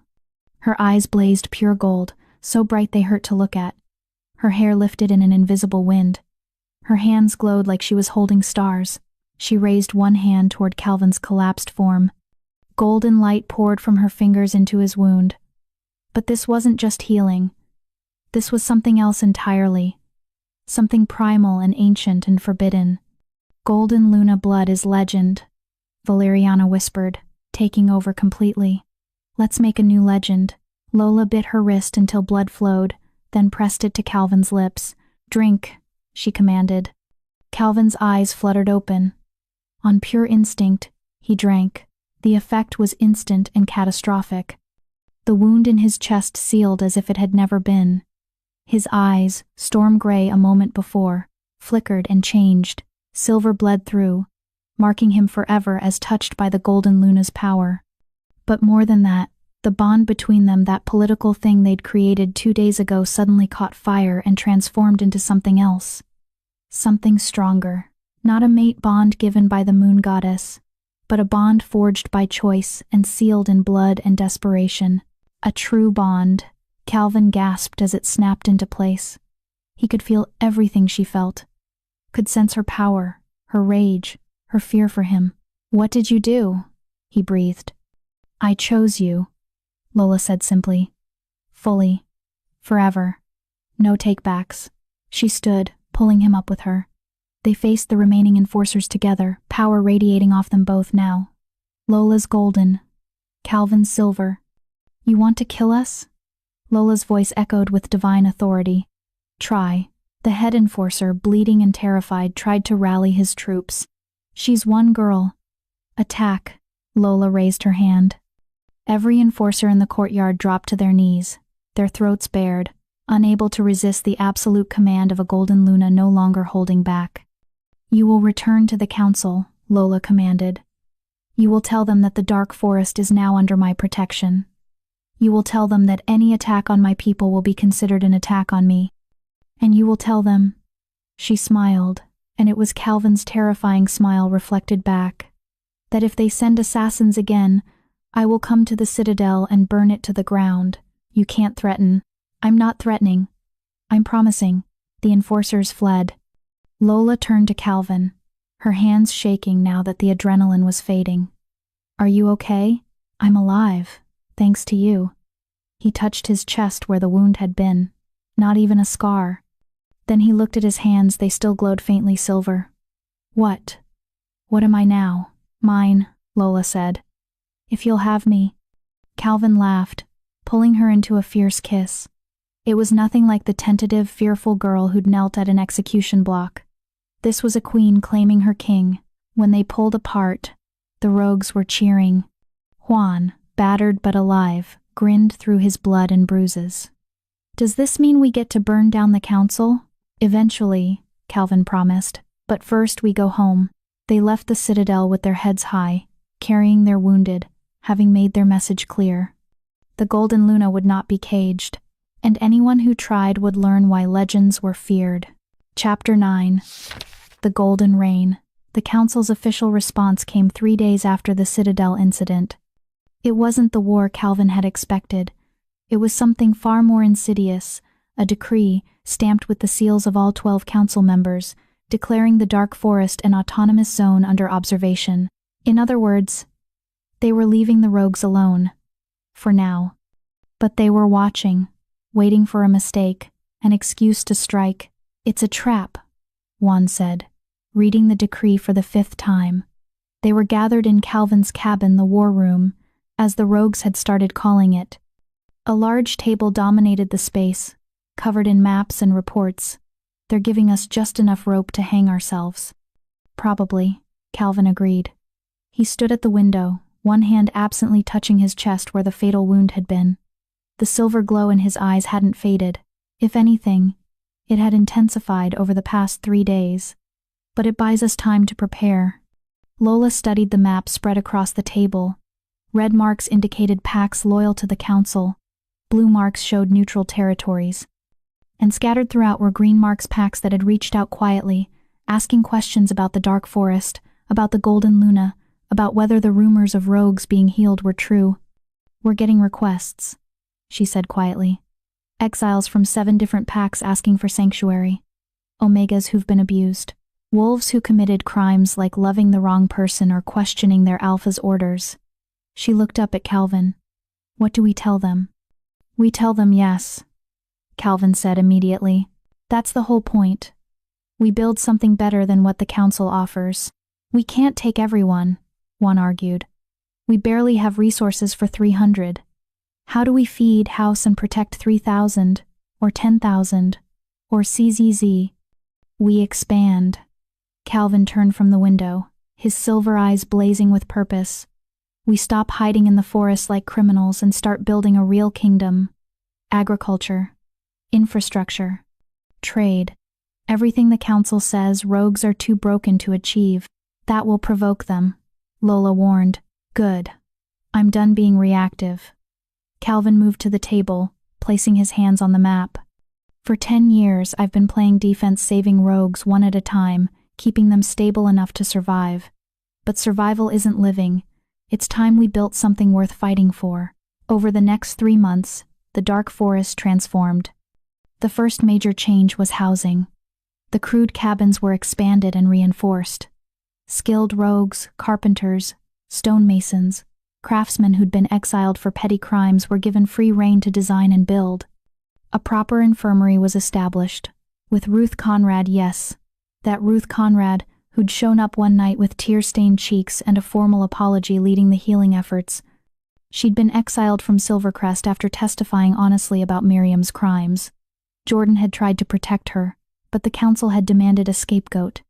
"I'm so sorry," Ruth had sobbed when she arrived. "I knew something was wrong.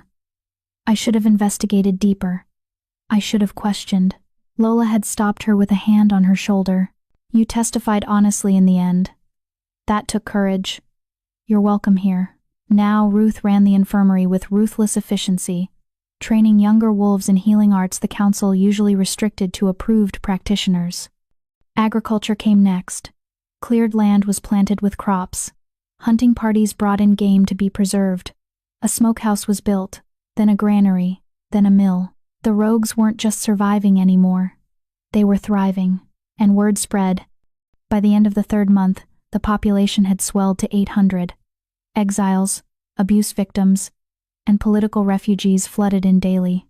Each one told stories of corrupt alphas, rigged trials, and pack hierarchies that crushed anyone different. Each one was welcomed, but with growth came new challenges. "We need formal structure," Juan argued during a council meeting. Yes, they had councils now, with representatives from different groups within the settlement. "Right now, everything runs through you and Calvin. But if you're both killed, if you're captured, everything collapses." "He's right," Tommy Blake added. The former rogue had become head of security, organizing patrols and training programs. "We need succession plans, laws, consequences for rule breaking that don't rely on Calvin's personal judgment." Calvin looked at Lola across the table. Through their bond, she felt his reluctance. He'd always been a lone wolf, making decisions by instinct rather than committee. "We have to let go," she sent through their bond. This is bigger than us now. I know. Doesn't mean I have to like it. You don't have to like it. You just have to do it, he sighed. Fine. 1. Start drafting a legal code. Tommy. Work with him on enforcement structures. Ruth. We need education programs, not just healing, but reading, mathematics, everything the council restricts. If we're building a kingdom, we build it on knowledge, not ignorance. The meeting continued for hours, plans building on plans. By the time it ended, Lola's head was spinning. She found herself walking to the cliff edge behind Calvin's cabin, their cabin now, though they still maintained separate sleeping areas. The bond between them was powerful, but they'd agreed to let the relationship develop naturally rather than forcing intimacy. Quite the view. Lola turned to find Jordan approaching slowly, hands visible and empty. He'd been visiting regularly since the Citadel incident, bringing supplies and information about council movements. Silvercrest had formally allied with the Dark Forest, a relationship that had cost Jordan politically but which he maintained stubbornly. What brings you here? Lola asked, not unkindly. Jordan stopped a respectful distance away. I wanted to check on you. The council's been quiet, which makes me nervous. Me too. They stood in companionable silence for a moment. The awkwardness between them had faded over the months, replaced by something like friendship, or at least mutual respect. You're happy here, Jordan observed. It wasn't a question. I am. With him. Still not a question. Calvin. Lola glanced at him. The golden scar on Jordan's chest, the unworthy mark, had faded slightly, but it would never fully disappear. A permanent reminder of his mistakes. Yes, she said simply. With him. Jordan nodded slowly. Good. That's good. He meant it, even though the words clearly cost him. He's better for you than I ever was. He sees you, not just your power or your wolf, or what you represent. He sees Lola. Jordan. Let me finish. He turned to face her fully. I spent 20 years being the worst possible mate. I don't get to be jealous now that you've found someone who actually deserves you. But I do get to be grateful that you're safe, that you're building something beautiful here. And, he swallowed hard, that you're finally happy. Lola felt something twist in her chest. Not love that was long dead, but compassion. You're a better man than you were 3 months ago. I'm trying. Jordan managed a weak smile. Some days are harder than others. Fenris still mourns the bond. But we're learning to live with our choices. Have you considered stepping down as alpha? Letting someone else lead Silvercrest? Jordan's laugh was bitter. Every single day. But Henry convinced me to stay. Said running away from my responsibilities would just prove the council right that I'm weak. So I stay. I lead. I try to make Silvercrest into something you would have been proud to call home. For what it's worth, Lola said softly, I think you're doing well. The reforms you've implemented, ending the Omega subjugation, opening pack trials to external witnesses, banning forced matings, that takes courage. It's the least I can do. Jordan looked out over the valley, where the settlement sprawled below. You're building something revolutionary here, Lola. A place where power doesn't determine worth, where exiles become citizens, where the broken are made whole. He met her eyes. The council fears this more than they fear your wolf. Because if you succeed, every pack structure in the world becomes obsolete. Is that a warning? It's a promise. They will come for you again. And next time, they won't send 50 enforcers. They'll send thousands. Jordan's expression was grim. I just wanted you to be prepared. Before Lola could respond, Calvin appeared, moving with that preternatural silence he'd gained since drinking her blood. Am I interrupting? No, Jordan said quickly. I was just leaving. He nodded to them both. I'll send word if I hear anything from the council. He left, and Calvin moved to stand beside Lola at the cliff edge. He's in love with you still, Calvin observed neutrally, in his own broken way. I know. But it doesn't matter. That ship sailed and sank. Lola leaned into Calvin's side. Besides, I'm exactly where I want to be. Calvin wrapped an arm around her shoulders. Even knowing what's coming? Jordan's right, the council will attack again. And next time, they'll bring overwhelming force. Then we'll be ready. Lola looked up at him. We've got 800 fighters now. More arriving daily. Ruth's training healers. Tommy's training warriors. Juan's organizing supply lines. We're not just a settlement anymore, Calvin. We're becoming an army. An army needs a general. It has two. Lola smiled. A rogue king and a golden Luna. I like our odds. Calvin laughed, pulling her closer. Your optimism is terrifying. Good. Let them be terrified for once. They stood together as the sun set, painting the sky in shades of gold and crimson. Below them, the settlement was alive with activity. Wolves training, children playing, builders constructing, families forming. This was what they were fighting for. Not power or territory or revenge. Freedom. Choice. The simple right to exist without someone's boot on your neck. They're going to try to destroy us, Valeriana whispered. Let them try, Lola thought back. We've died once already. We're not afraid anymore. The attack came on a night with no moon. They should have seen it coming, the signs were all there. Scouts reporting increased patrols at the borders. Council representatives visiting neutral packs, making threats and promises. Jordan's increasingly urgent warnings. But they'd been so focused on building, on creating, that they'd let their guard down. The first explosion tore through the eastern perimeter just after midnight. Fire bloomed against the darkness, and the screams began. Calvin was on his feet instantly, sword in hand, defensive positions.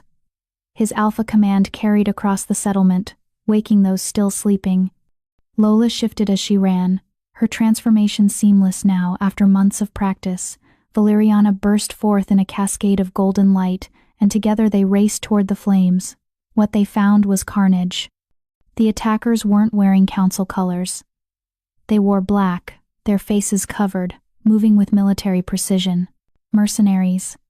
Hired killers with no allegiance, except to gold. But behind them, directing the assault, Lola spotted the telltale silver armbands of council enforcers. Deniability. The council wanted the dark forest destroyed but didn't want to be officially responsible. Cowards, Valeriana snarled. Lola roared, the sound echoing across the battlefield. The attackers nearest her actually stumbled, their wolf instincts screaming at them to submit or flee. But these were mercenaries. They'd been trained to resist alpha commands. They regrouped quickly, silver weapons gleaming as they advanced.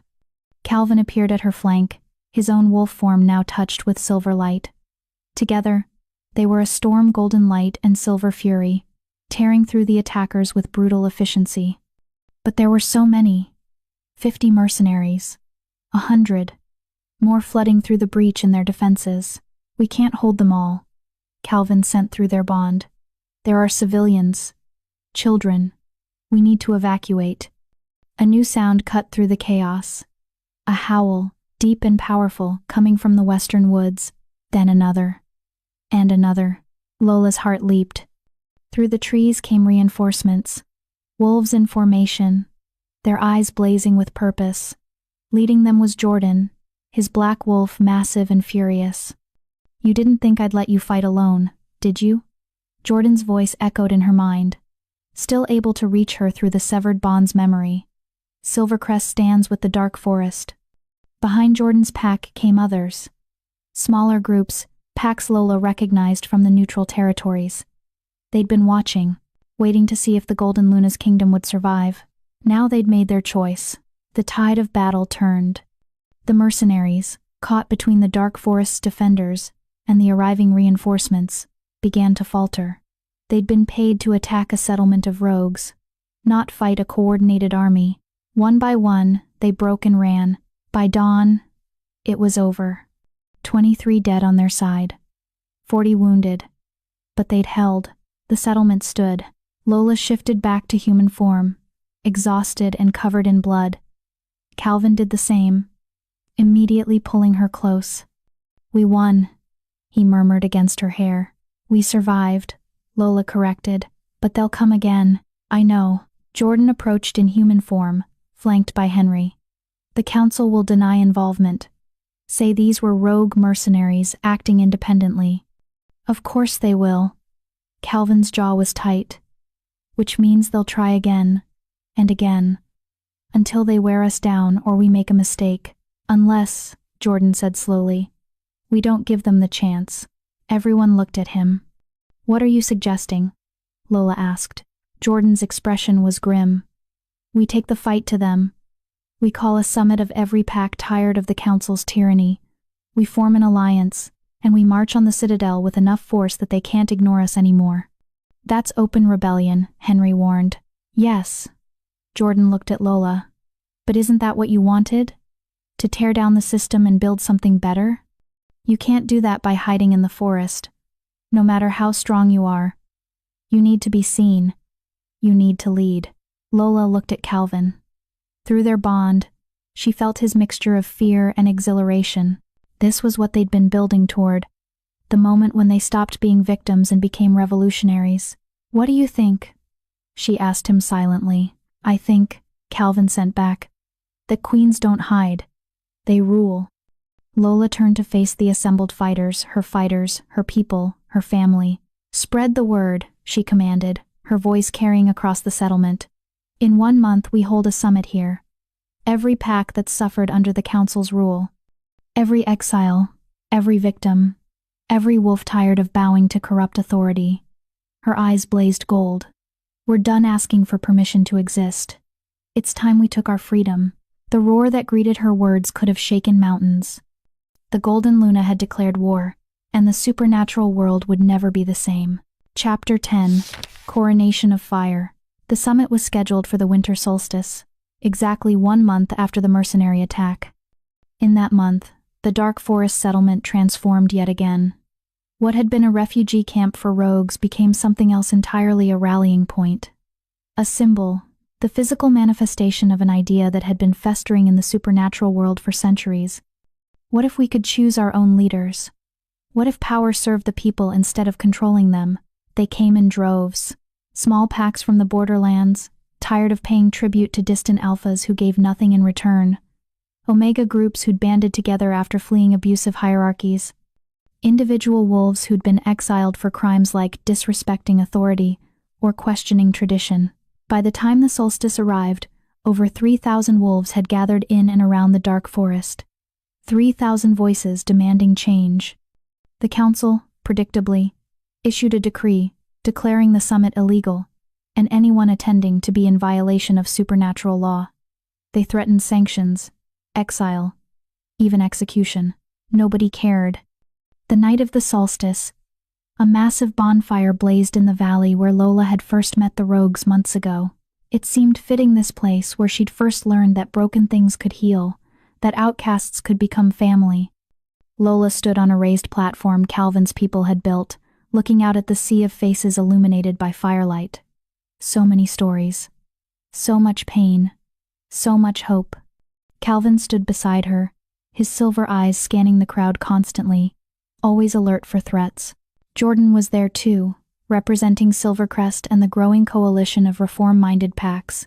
Juan, Tommy, Ruth, and dozens of others who'd become leaders in their own right. And in the shadows at the edge of the gathering, Lola spotted unfamiliar faces. Vampires, bear shifters, even a few fae, their eyes glowing like distant stars. The supernatural world was watching. Ready? Calvin murmured. Lola squeezed his hand. No, but let's do it anyway. She stepped forward, and the crowd fell silent instantly. 3,000 wolves, all focused on her with an intensity that would have terrified the girl she'd been 6 months ago. But she wasn't that girl anymore. 6 months ago, Lola began, her voice carrying across the valley without need for amplification, one of Valeriana's gifts. I knelt at an execution block. I was about to die for a crime I didn't commit, sentenced by a mate who'd rejected me in a pack that had spent 20 years telling me I was worthless. The crowd was utterly still. I should have died that day. The axe fell. But instead of an ending, I found a beginning. Instead of death, I found my wolf, and instead of acceptance from those who judged me, she smiled, I found freedom with those they'd cast aside. Murmurs of agreement rippled through the gathering. The council says we're dangerous, that rogues are unstable, that wolves without pack structure inevitably go mad. Lola's eyes blazed gold. But look around. 3,000 rogues standing here tonight. Sane. Organized. United. We're not mad. We're not monsters. We're just tired of being told that our worth is determined by bloodline or rank or whether we're lucky enough to be born with the right kind of strength. The system is broken, someone shouted from the crowd. Yes! Lola's voice rose. The system is broken. It has been for centuries. Alphas abuse their power because there's no check on their authority. Omegas are treated as property. Exile is used as a weapon to eliminate anyone who questions. Mate bonds are forced for political gain. And wolves like me, her voice cracked slightly. Wolves who don't fit the mold are erased. She paused, letting the words sink in. But tonight, we end that. Tonight we declare that there's another way. We're forming something new, not a pack in the traditional sense, but a kingdom. A place where your worth isn't determined by your rank. Where laws protect everyone, not just the powerful. Where exile is a last resort, not a first response. The council will never allow it. A voice called out elderly. Weathered, but not hostile. Just realistic. I know, Lola agreed. Which is why in 3 days, we march on the citadel. The crowd erupted into shocked murmurs. Calvin stepped forward. The council has ignored every peaceful attempt at reform. They've sent assassins. They've threatened families. They've made it clear they'd rather slaughter us than allow change. His voice was hard as steel. So we give them a choice. Negotiate or fight. Reform or fall. They have 50,000 warriors, someone pointed out. And we have something they don't, Calvin countered. We have a cause worth dying for. Every wolf here has been wronged by the current system. Every one of you has a reason to fight. That makes us dangerous in a way numbers can't match. Jordan spoke next, his voice carrying the weight of his alpha authority. Silvercrest stands with the Dark Forest. As do the Riverrun Pack, the Northern Ridge Pack, and 15 others who've formally pledged support. That's another 10,000 warriors. We're not asking you to march alone. And, Ruth added, stepping forward with her healer's satchel, we're not planning a massacre. Our goal is to force the council to the negotiating table, to make them see that change is inevitable. If we can do that without bloodshed, we will. But if they force our hand, Lola said quietly, we will fight, and we will win. Because I am not just Lola Richardson anymore. I am the vessel of Valeriana, the Golden Luna, and any wolf who stands against this rebellion stands against me. She let the weight of that sink in. 3,000 wolves in this valley. 3,000 more who'd pledged support from their territories. And at their head, a creature of legend that even the council feared. So I ask you now, Lola said, her voice ringing with power and purpose. Will you march with me? Will you stand for a world where your children don't have to fear exile for being different? Will you fight for the right to choose your own destiny? The roar that answered her could have been heard in the citadel itself. Miles away. 3,000 voices. One word. Yes. The march took 2 days. They moved in formation, organized into units by Tommy and the other warriors. The army, because that's what they were now, stretched for miles. Wolves in their thousands, flanked by supply wagons, healers, and scouts. It was the largest gathering of rogues and reform-minded packs in supernatural history. The council, naturally, had been preparing. When Lola's army arrived at the citadel, they found it ringed by defenders. Thousands of council loyalists, their armor gleaming, their weapons blessed with silver and wolfsbane. But they found something else too. Civilians, hundreds of them, lining the road to the citadel, watching the army pass. Some looked fearful, others looked curious, and more than a few looked hopeful. Word had spread. The Golden Luna was marching. The outcasts were demanding justice, and the people, even those who'd lived comfortably under council rule, were wondering if maybe, just maybe, change was possible. Lola called a halt 100 yards from the citadel gates. The army spread out behind her, a sea of determined faces and raised banners.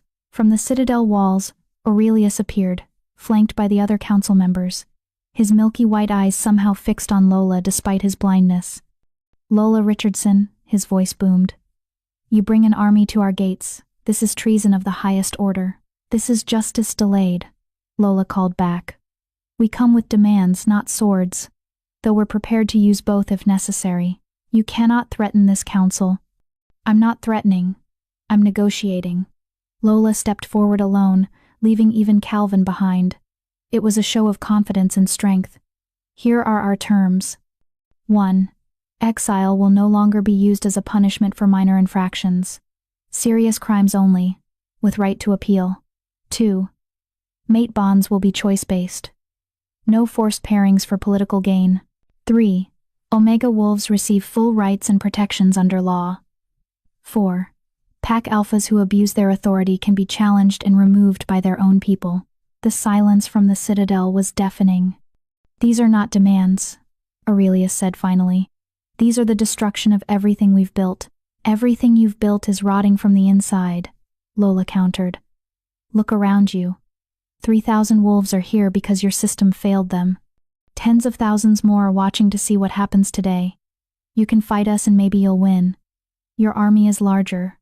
Your warriors better equipped. But even if you kill every wolf in this valley, the idea survives. And ideas are harder to kill than people." She let that hang in the air, or, she continued, "You can negotiate. We can work together to create something better.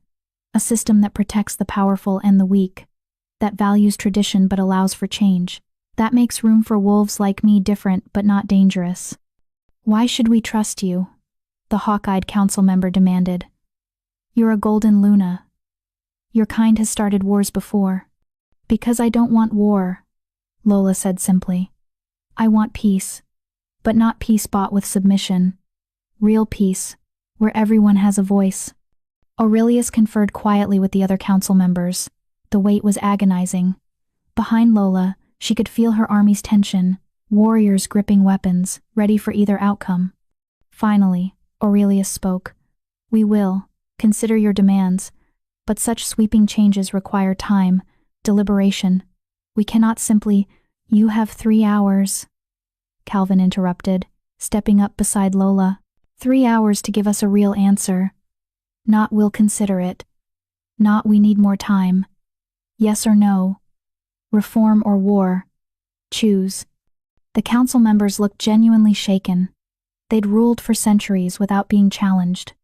The idea that someone could give them an ultimatum was incomprehensible. But they looked at the army, at the 3,000 determined faces, at the civilians watching from nearby buildings, their expressions unreadable, and they looked at Lola, the golden Luna, whose very existence made a mockery of everything they claimed about power and bloodlines. 3 hours. Aurelius agreed finally. "We will have an answer." The 3 hours felt like 3 years. Lola sat with Calvin and Jordan on a hillside overlooking both the citadel and their army. They didn't speak much. There wasn't much to say. Either the council would agree to reform, and they'd have won without bloodshed, or they'd refuse, and thousands would die in the fighting that followed. "No matter what happens," Jordan said quietly, "this was the right thing to do. Standing up to them. Demanding change. Even if we lose?" Lola asked. "Especially if we lose," Jordan smiled sadly. "Because people will remember that someone tried, and maybe next time, more will join." "There won't be a next time," Calvin said firmly. "We're not losing. I refuse to accept that outcome." Lola leaned into him, drawing strength from his presence. Through their bond, she felt his determination, his love, his absolute conviction that they could win. "Whatever happens," she sent through their bond, "I'm glad I met you." "Don't talk like that," Calvin sent back. "We're going to survive this. We're going to build our kingdom. And we're going to live long enough to be insufferable about how right we were." Lola laughed despite the tension. When the 3 hours ended, they walked back to face the citadel. Aurelius appeared on the walls again. His expression was unreadable. "The council has reached a decision," he announced. His voice was measured, giving nothing away. "Regarding your demands," the world held its breath. "We agree." The words hung in the air for a heartbeat. Then chaos erupted, cheering from the army, shocked gasps from the council's own warriors, and a roar of approval from the civilians watching. Silence! Aurelius's command cut through the noise. We agree, with conditions. Implementation will be gradual, over 5 years. A joint committee, half council members, half representatives from your coalition will oversee the transition, and, he paused, the Dark Forest will be recognized as an autonomous kingdom under the leadership of Calvin Benjamin and Lola Richardson. You will have the same rights and responsibilities as any other pack territory. Lola felt tears streaming down her face. They'd done it. They'd actually done it. However, Aurelius continued, and Lola's heart sank. Such a kingdom requires formal recognition, which means his blind eyes somehow found hers. A coronation. If you want to be treated as royalty, you must be crowned as such. 3 days hence, you will undergo the traditional ceremony. Both of you. Calvin squeezed Lola's hand. We accept. The coronation took place in the valley where the summit had been held, now transformed into something magical. Someone, probably Juan, had organized everything. An arch of woven silver and gold stood at the valley's center. Torches lined pathways. Flowers that shouldn't bloom in winter somehow adorned every surface. Thousands attended. Not just their army, but representatives from every major pack. Even some council members, looking uncomfortable but present. Lola wore a dress that Diana Avila had spent 3 days creating, white silk that shimmered gold in the light, fitted at the bodice and flowing at the skirt. Her hair was unbound, falling in waves past her shoulders. Calvin wore black leather armor decorated with silver threads, his long hair pulled back, his scars on full display. He looked like a warrior king from legends. They walked to the arch together, hand in hand. Jordan performed the ceremony, his voice steady despite the emotion in his eyes.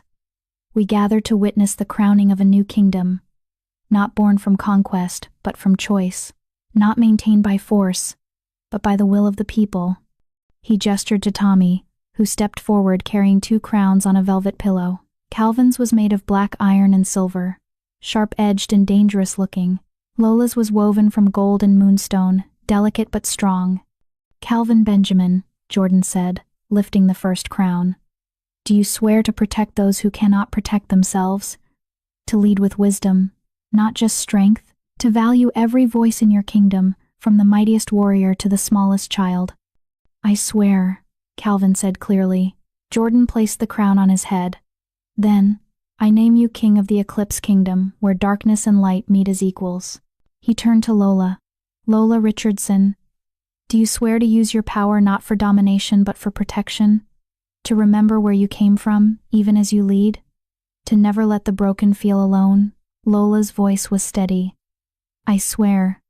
Jordan placed her crown carefully, his hands shaking slightly.